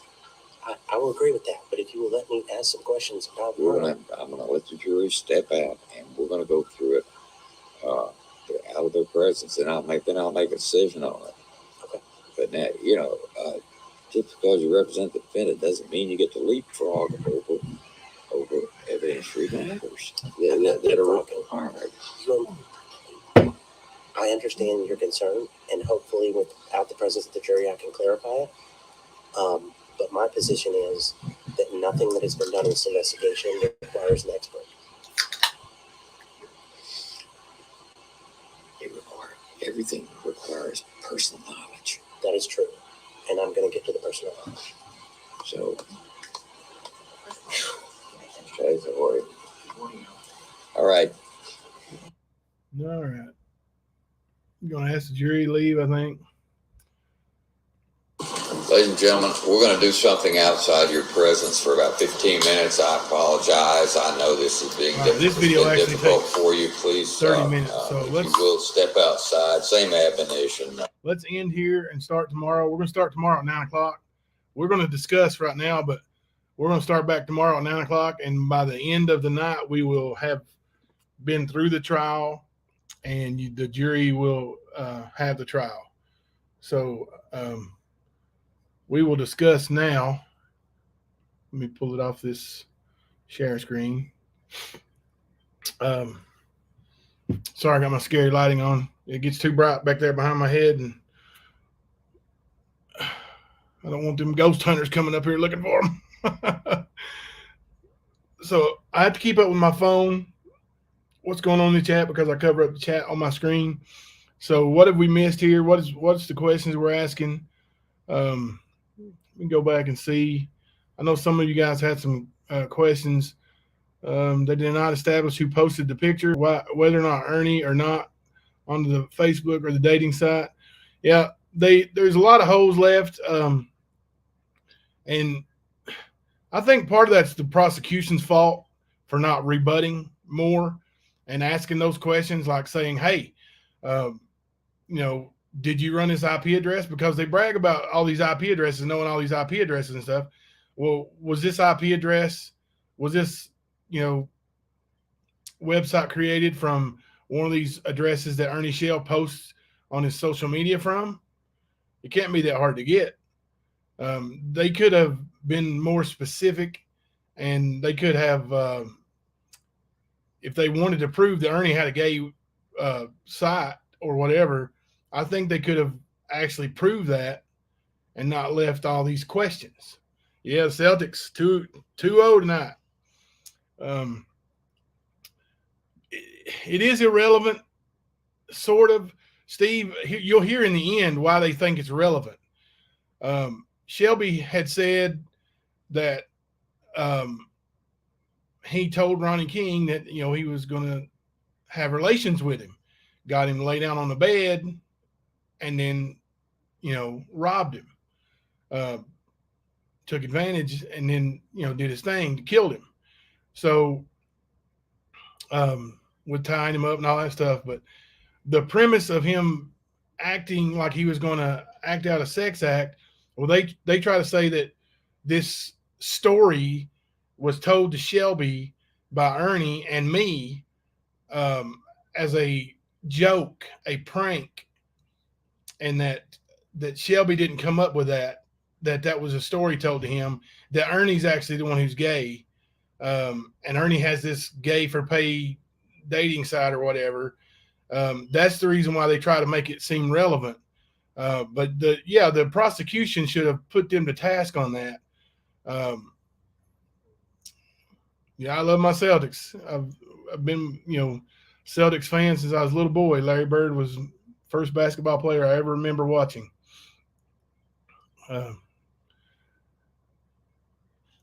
But yeah, there was so much that could have been done both ways for a cleaner outcome. The prosecution was terrible. Like, it was absolutely terrible. I think they knew they were terrible. That's why they offered 20 years. And then Shelby knew that he got away with murder, and he got a sweet deal and took 20 years. But the facts are, you listen to the Shelby telling on the recorded call what he did, and then you hear him when he tells the judge that he's guilty. There should be no doubt in your mind now. Now when we go to the jury tomorrow, I want you to try to only factor in what you've heard during the trial. And I know that's going to be hard to do, because that's what I keep saying about this jury. Like this, the defense has been warned about all this stuff, about all this hearsay, about all these pictures, all this stuff that's not allowed, and then they do it anyway. And then they say, well, the jury is to ignore that question or pretend like they never heard it. How do you do that? How do you do that? I mean, if somebody's telling me they've done something, or you show me something that looks bad, and then you say, well, just forget about that now because you're not supposed to have seen it. How do you do that? You can't. I can't believe that you can wipe that out of your memory when you're voting. I can't.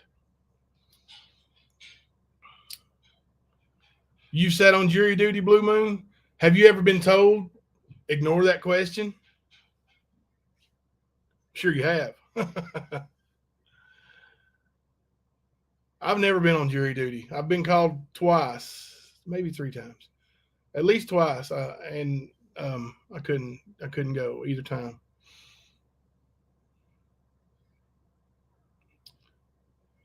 You have been asked that question. Okay, was it hard? Was it hard for you to ignore that question, or were you able to just go on and forget about it? And either question, if you're able to forget about it, just say so. I believe you. I mean, I don't think I could. I may be able to factor it out as far as my decision, but for me to ignore it and act like I never heard it, I don't think I could do that. It's hard to ignore, yeah. Yes, but does the jury person not? Oh, but the jury person does not, and goes back in the room with you. I don't know what you're saying. Yeah, it'd be hard to forget about it. It'd be hard to forget.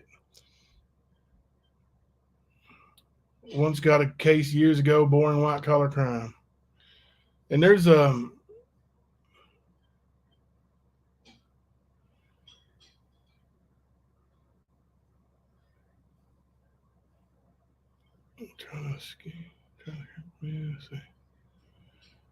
But I think the snark sister, the trial was a joke. The defense was way out of their league.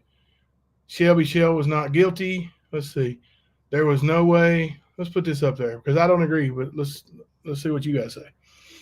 There was no way enough evidence to know if Ernie or anybody else was also involved.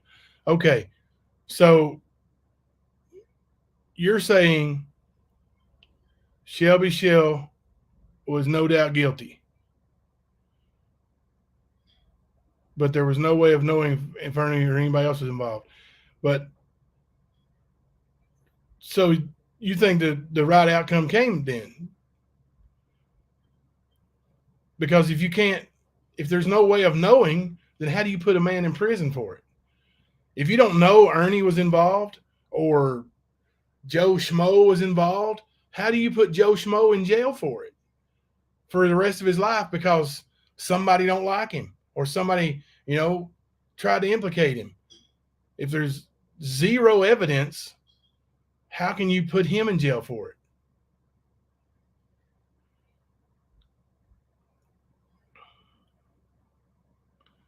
What about this JP guy? You once said, the JP, yeah, is nobody still in here? Yeah. I've been a juror, but have been in courtrooms hundreds of times. Let's talk about JP a little bit. JP guy who said that Ernie, he saw me and Ernie kiss. Okay, so he says, in his story, he says they asked him, well, how did you know it was Jimbo? Well, he got out of his car in my mother's driveway, got out of his car and walked around to the back of his car, got his stuff out of his trunk, put his stuff back in his trunk, then went and got back in his car, and then Ernie got in the car and they kissed. What kind of sense does that make? Okay, right here's what I can do. Right here. That's it. Without turning my whole body. So John Paul's a liar. Everything he said was a lie. He confessed, took a deal. He did. He confessed, and then he took a deal. This trial did not put him in prison. His plea did. No, that trial didn't, but he was going to go to prison. If they went back to court and all this stuff that was claimed in this first trial, all of that stuff would have been shown to be lies. Like all this stuff that the prosecution didn't rebut, they would have been prepared to rebut. They complained several times about them adding witnesses that they didn't know about. They had no time to prepare for these witnesses because they threw them in there last minute. But the next trial they would have, like Lucinda Lay, she would have been fun at the next trial. She would have been real fun at the next trial.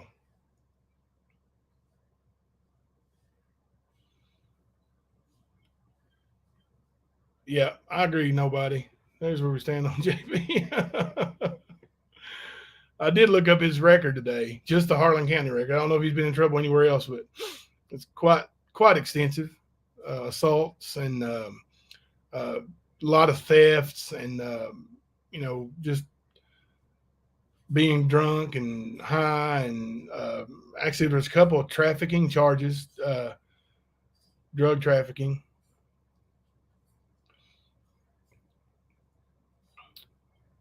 I do not disagree with that, Jimbo, but we do not know that. We don't know because we didn't make it to trial, but I think Shelby knew what was going to happen if they went to trial. Just like Shelby's, getting his trial and his public opinion now he's got his little girlfriends from, YouTube jumping on here and saying, Shelby's so innocent. He said, if this never makes it, just send it to heaven because it's going to an angel anyway. Oh, and it made her cry. Well, you know what? He had you right there. Right in there, Mr. Shell from behind bars had you. and you're gonna believe everything he says. And you're wanting this vicious killer set free because he was sweet to you, writing a prison letter.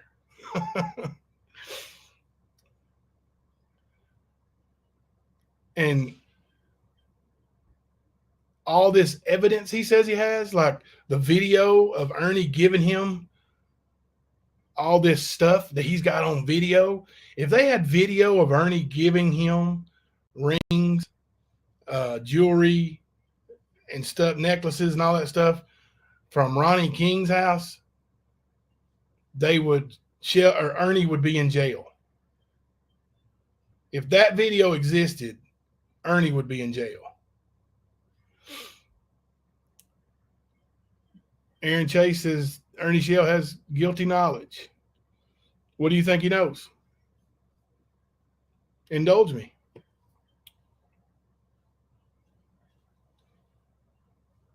I agree. Shelby is a cold-blooded killer. Blue Moon, that's who really, you know, they didn't get justice. Not even with Shelby, they didn't get justice. Like, dude, if he doesn't get any more trouble, he's going to get out in 2039, and those people, those grandkids, or their nephews and nieces, and their kids are going to have to see this man walking free. And when they see their uncle, they go to the graveyard, look at a stone.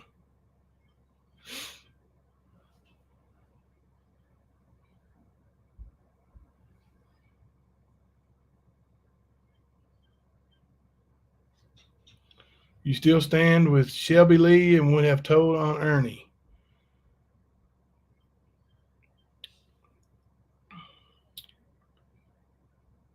Oh, you stand that Shelby Lee would have told on Ernie if Ernie was involved.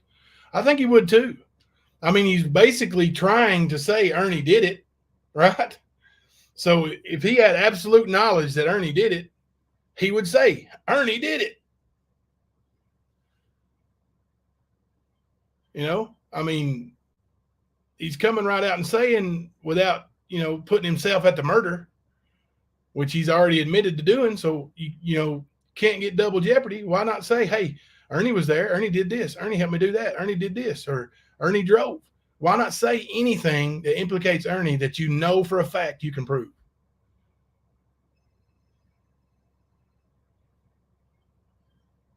That's what I don't understand.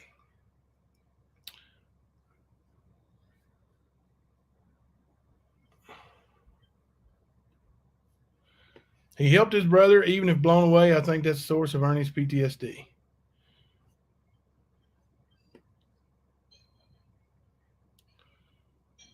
I'm not a doctor. I couldn't argue or agree with that. I don't know. I don't know what his source of his PTSD is.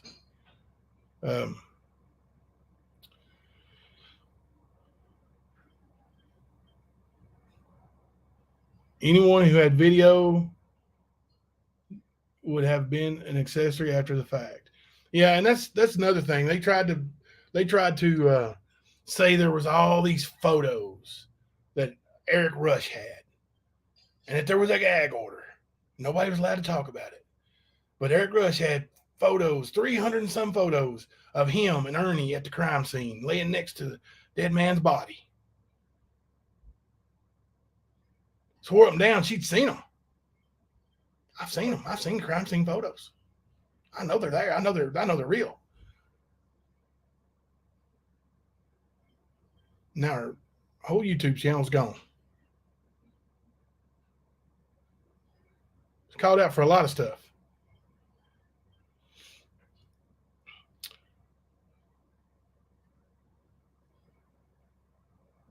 Nobody, I would agree with that. I would think that at least had a driver. In the very least, I would think he had a driver. Somebody who has knowledge of who, what, when, and where. Like exactly when they went there, what happened, and what time they left. I think somebody knows that. besides Shelby. Now, just to throw out names, I don't think it's fair to anybody. Most of these people, live hundreds of miles away, have never been to Everett's, don't know Shelby, Ernie, Ronnie King's family, but they're making all these theories that they did it together and one was there and one helped, and like based on what? I don't, to have a theory, you need to have some kind of fact to base it on. The only thing we know for sure, is that Ronnie King was shot in the head with a pillow next to it, and that Shelby, and he was tied up and duct tape and zip tied and a belt wrapped around him somewhere, and that Shelby said all that in a recording,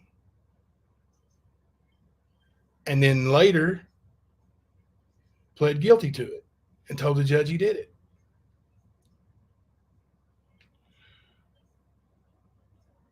Nobody, yes, maybe two people other than Shelby Shell. See, now, the more people that we start saying there's 1, 2, 4, 5, the more people that we put in the theory, the less possible I think it is that nobody ever found out that all these lips were so tight. Nobody ever told on each other. None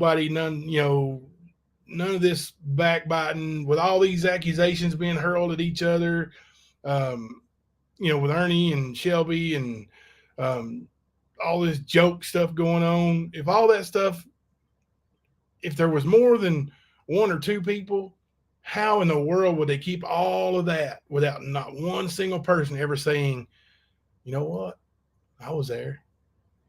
Or you know what, my aunt was there, my uncle was there, he told me about it. He told me he was there. He told me that he did this and, and what was going on. And like, it's just the more people that we say there's involved, the less I think it's possible that there was more that many involved. I think, 2, maybe 3. And Shelby's never said anything about anybody else. In his recorded phone call, he never said nobody else. I do believe 100% that his wife was in Everett's with him. I don't know if she went in the house with him or not, but she drove him up there.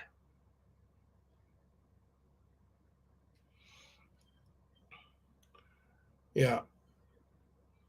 If you've not been to Everett's, you just don't know. Like, I grew up, what is Loyal, 10 miles from Everett's, maybe 10 or 12 miles.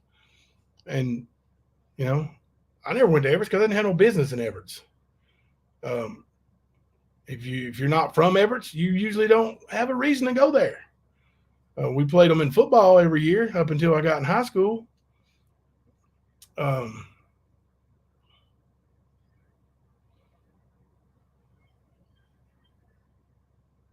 And even then,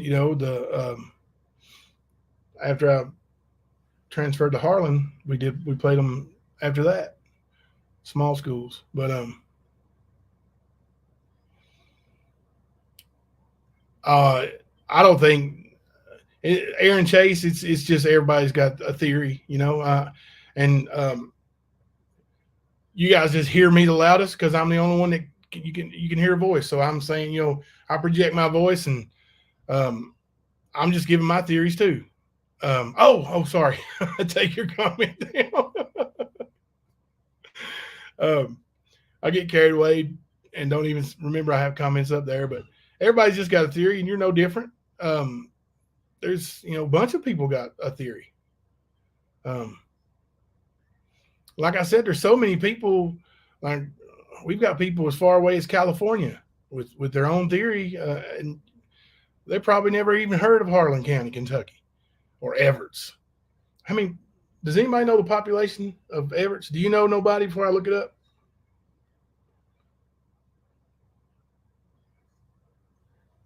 What would you guess it would be?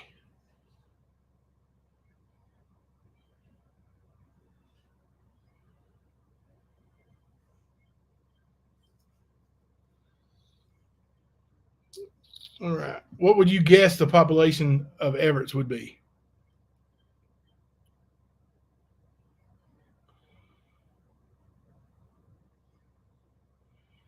Same thing, Leslie B.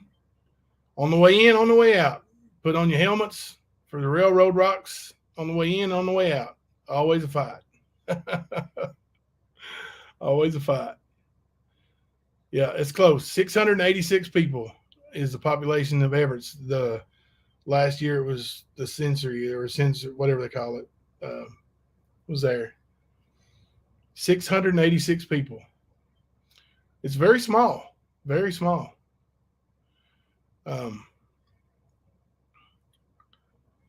And I grew up in Loyal. I think it's like 300 people, something like that. Tiny little place. It's all in Harlan County. So that's why I thought, when somebody said that Ronnie King was said to have been rich, I just, I didn't know Ronnie King, but the thought of somebody who was the mayor of Everett's being rich, I just didn't see it. And you've seen the house, right, on the WYMT photos and all that stuff. Does it look like a rich person lives there? I mean, yeah, there's a Frisch's about 5 miles from my house here in London.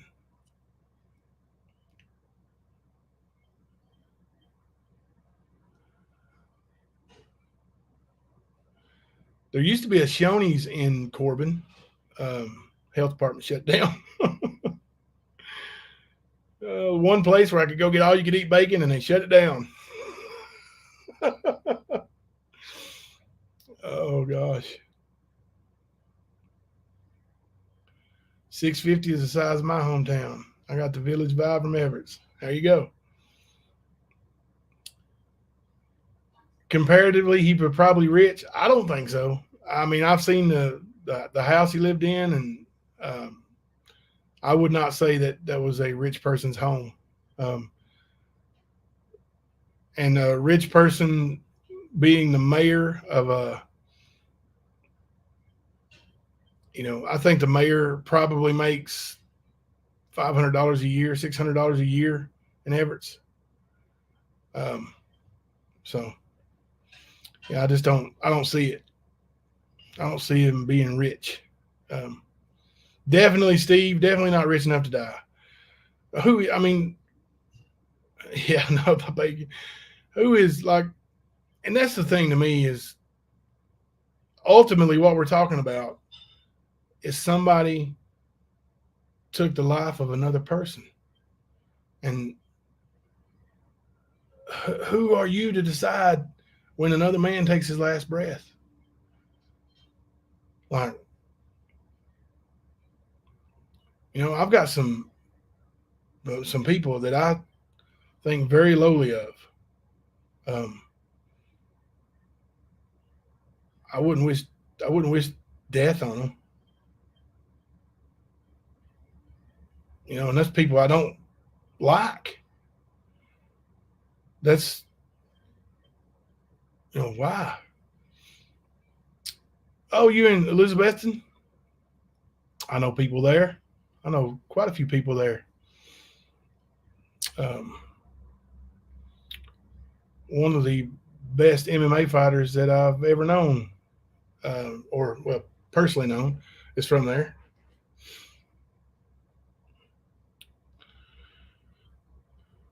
That's right. Death is God's choice. I mean, I don't get it. I don't get it. For me to be ready to take a man's life, that man would have to be, harming or causing or imminent danger for my family, for one of my family. I don't get it. I don't get it.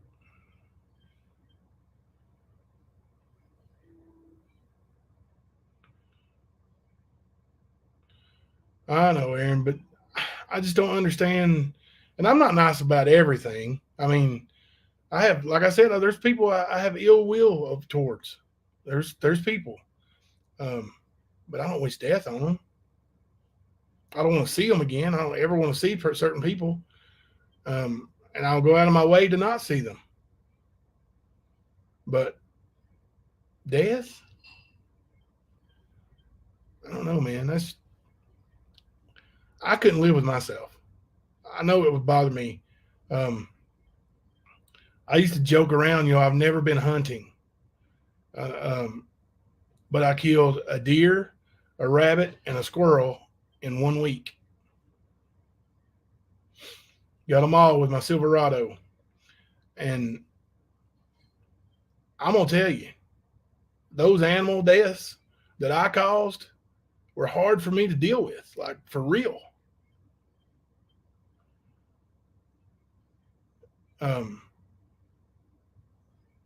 Charles Xavier, I think he clearly did it, but I'm not convinced he was the only person there.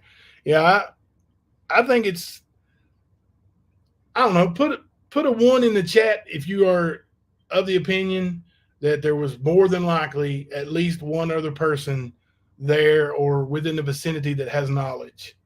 I would think that's pretty common knowledge, Charles, or not knowledge, but pretty common opinion.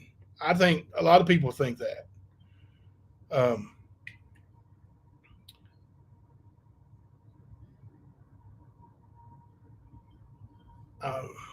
Sit with many dying, and what was that saying? Let me see.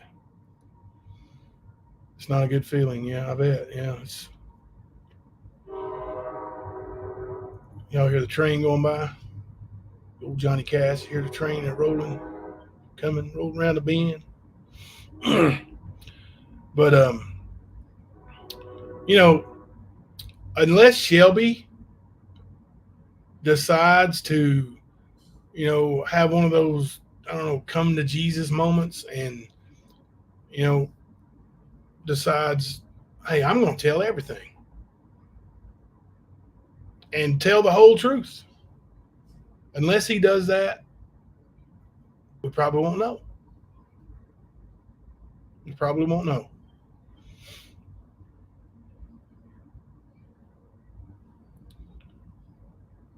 Yeah, people say that I was there is just the dumbest thing ever. That's just people who have absolutely no idea who I am or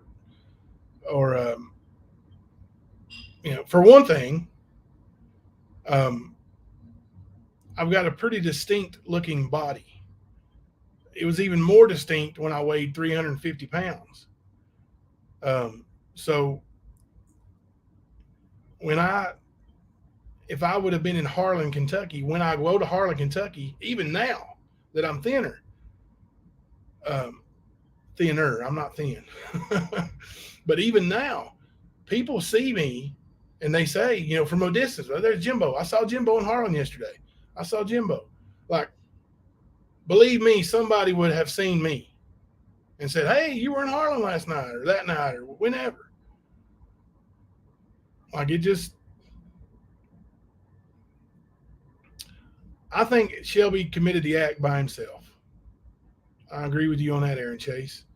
I think he had at least a driver that was there and has knowledge of what happened.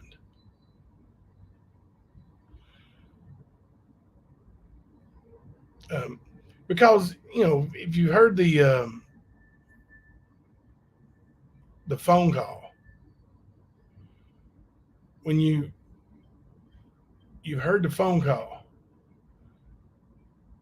he don't say anybody else was there. Let's see.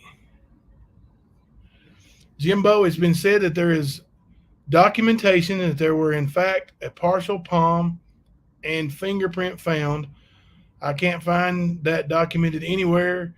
Not today, said she and Kemper posted. Is that a lie too? I've not seen that anywhere.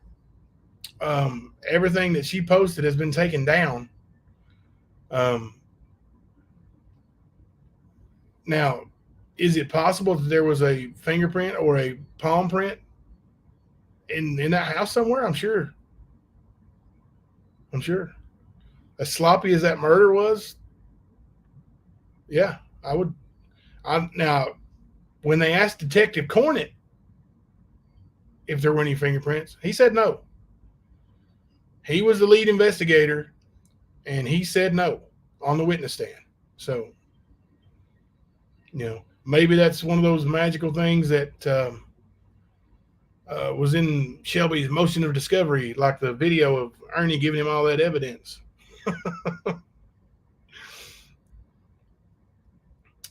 Had to be, but not identified. Probably, and you would think Ronnie King's fingerprints would be everywhere, right? Unless somebody did a big wipe down, which if you're going to burn the house down, why would you wipe it down too, So I don't know. The collection of evidence was horrible, Thumper. Absolutely. Terrible.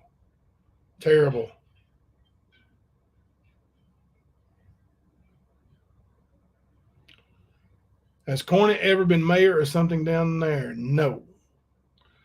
Michael Cornett was always a state trooper when I was a young man growing up. He actually broke up a fist fight I got into at a basketball court when I was about 16, I want to say.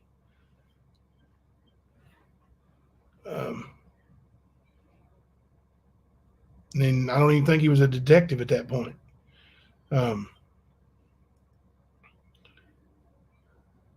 But yeah, he was always a well-known state policeman or whatever. Yeah.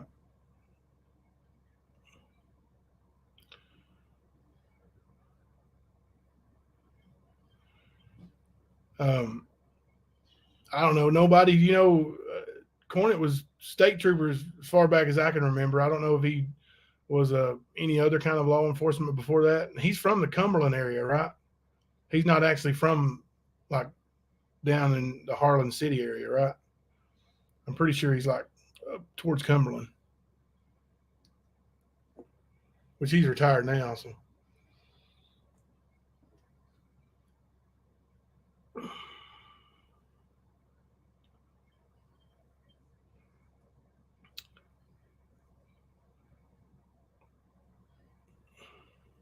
Yeah.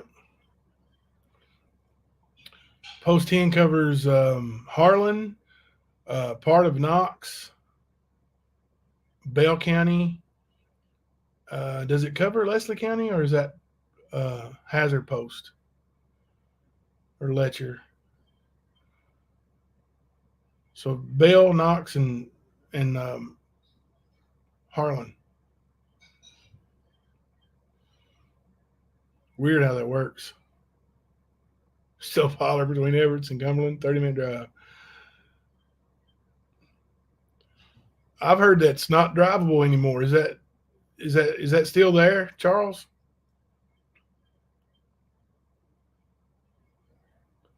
I heard that wasn't drivable anymore. I've never taken that route, but I heard it was.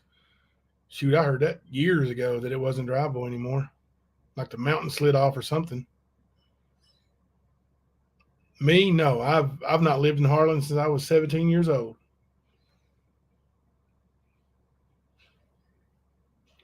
Just ask Nicolina, she'll tell you. I kidnapped my wife. Me and my wife ran away together. I was 17, she was 15, and she turned 16 1 week after we left. And we've been together ever since. But yeah, we ran away from the big city of Harlan and moved to the actual big city of Charlotte, North Carolina. I go see a great band from that area, maybe Harlan, live band from there. Who is it? I got some friends that have cover bands and stuff from there. One of my best friends growing up, we have the same last name, but no kin. But he's got a Kiss cover band called Dress to Kill. They're awesome.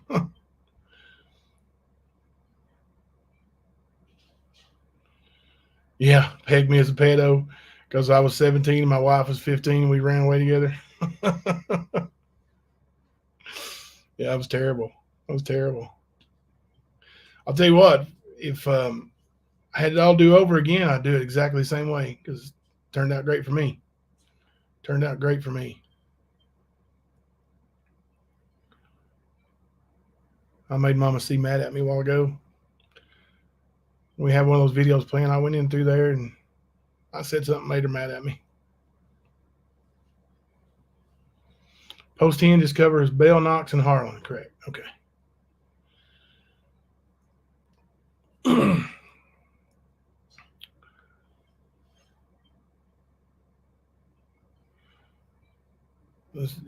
The state trooper that was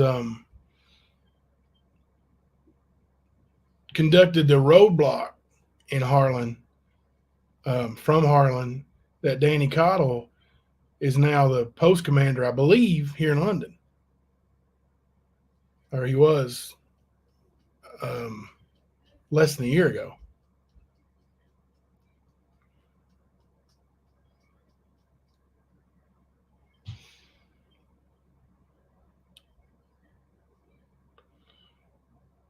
She's accusing you of helping Ernie Shell get arrested last night. Oh, while you were doing a live. Yeah, I saw that. She said something today. Somebody sent me a clip, said that she just had a gut feeling that I was with Ernie today over in at the courthouse, and I was the one who took that picture of him on the courthouse steps. Sorry, been here all day. My fat rear end ain't left this house. I was supposed to go to Harlan today. I didn't make it. Maybe tomorrow. Maybe tomorrow. My wife's dad still lives there. My kid's grandpa. He's the only family we got up there now.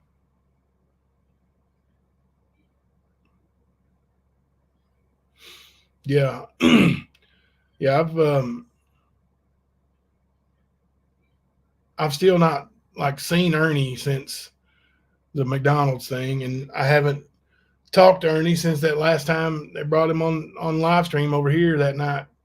Everybody flipped out, and no plans on him coming back over here. I mean, he's blocked. So I don't know.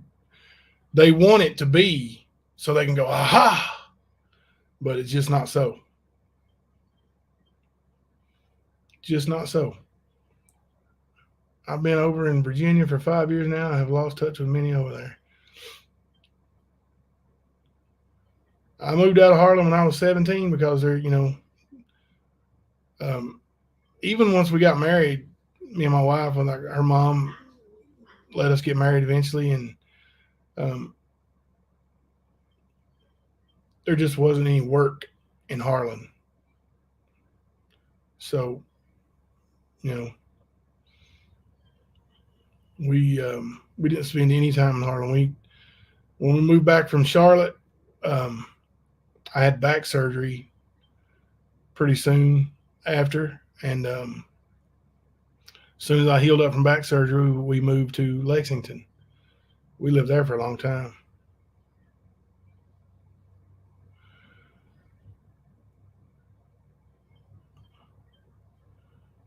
MC, I think Ernie and them go back and forth with that, though. If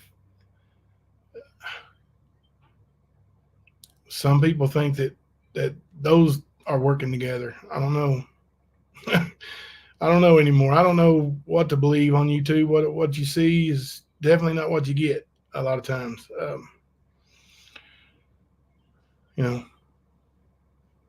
I know when I first started YouTube and all this stuff, the stand, and people would say, you got to worry about this one and that one. You can't trust that one. You can't do this. And what do you mean? I don't know what you mean by can't trust them. They're not my friend. What do I need to trust them for? I'm starting to see. I'm starting to see some of it. Like, I mean, without going into great detail, one day we got the stand going, and the next day, two people from the stand are trying to bury me over there. So it's weird, man. It's weird. YouTube is definitely a different animal than I've ever dealt with. Good night, Aaron. Thank you for hanging out. See, I've heard that too, Thumper. I've heard that. I've seen so many, I don't know.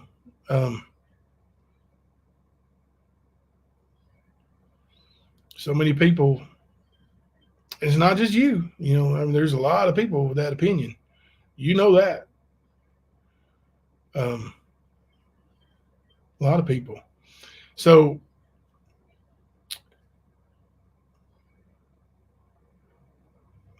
Dibs near Richmond. Oh, Richmond, Virginia. Cool.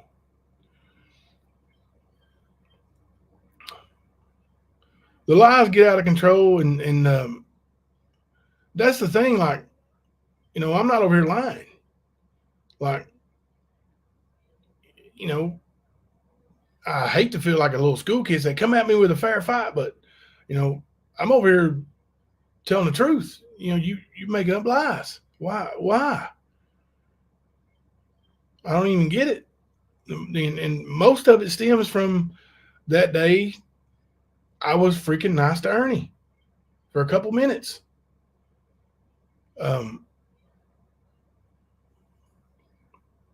And those people who are super mad over it are not the ones I'm even concerned about. Like, there was people here on this channel who felt like I let them down, and I'm sorry to them. But those other people who got mad, let them be mad. They don't know me.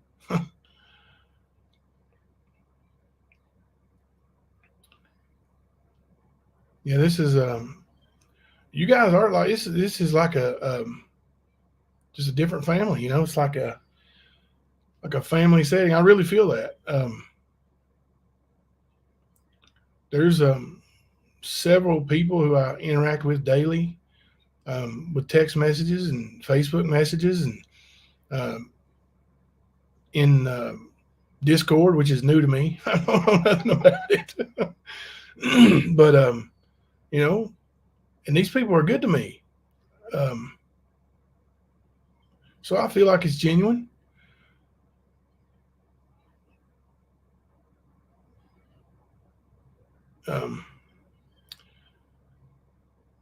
Yeah, I think so. Nobody. I'm gonna, who knows what things will be like 6 months from now or 6 days from now. But I'm just, no matter what, I'm going to keep the stand the way it is now. Mods are terrific. You guys are awesome. And I've got, new friends on YouTube. Josh is a great guy. I've got a lot of Serena. I've got a lot of I love you guys too. I've got a lot of good advice from people like you guys, and I feel like it's molded to stand. So you guys have had a hand in what we're doing, what I'm doing. I say we because I feel like it's like it's a group effort. I'm just the voice. I'm just the guy who's out on here talking. So we do have great mods here, great mods, and good old Steve from, I don't know, are you a Vikings fan, Steve? I need to clear that up before we become friends. I don't know what people think of me if I had a friend that was actually a Vikings. Oh no! What's wrong with you? Now let me ask you this: have you always been a Vikings fan?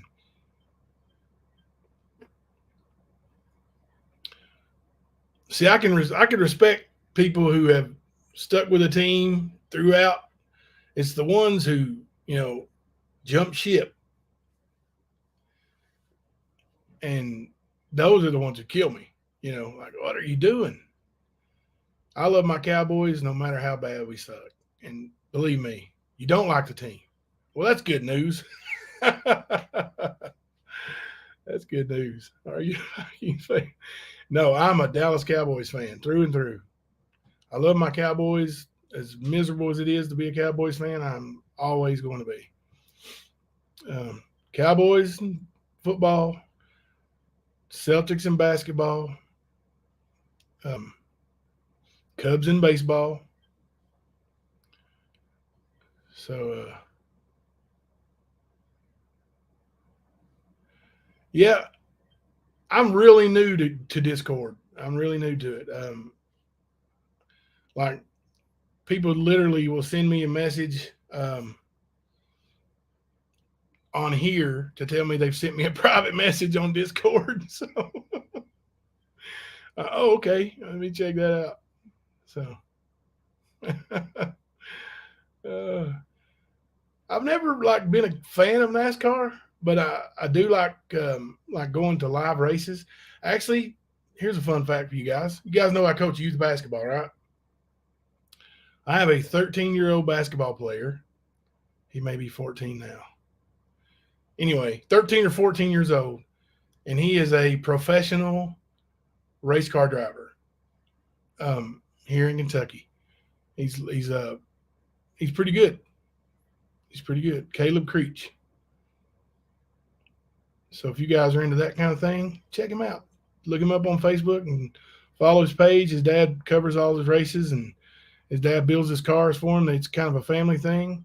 It's, I'm not, I don't go to NASCAR and all that stuff and don't get into that, but I love the actual being at a race. It's pretty cool if you can handle the noise. It is loud.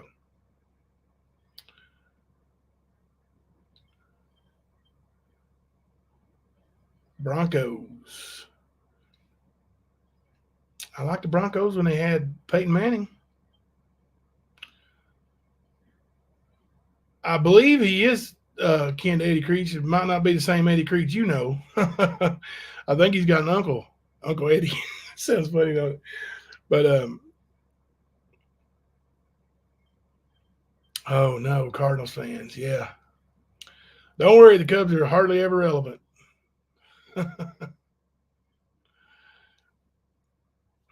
I love the Phoenix Suns.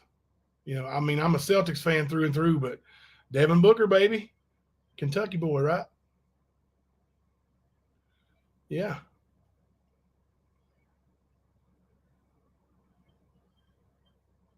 Definitely. Booker's hurt. Hope he's not out throughout the playoffs.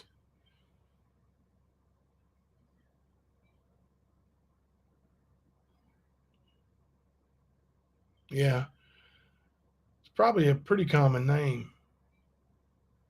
Yep, the Reds are in that same boat. I actually got to see. I went to see the Reds and Giants play. Griffey and Bonds both homered in that game. It was one of the coolest moments of my sports fandom life. I'm not a Reds fan, but I love Ken Griffey Jr. I always wish he would have been a Cubs. Cub player. Hypothetical. Would you rather your son come home with a bad final grade on his report card or wearing a Duke hat? A Duke hat. Grades first. but I know my son would never do me that way. So I know my son would never do me that way.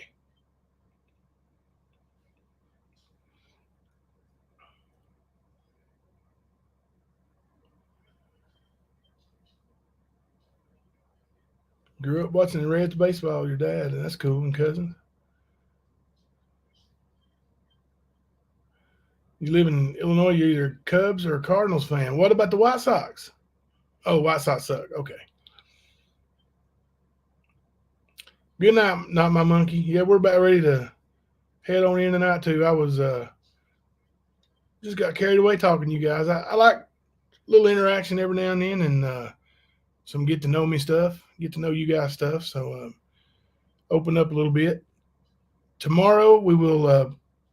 I'm almost positive we're going to get through the rest of the testimony.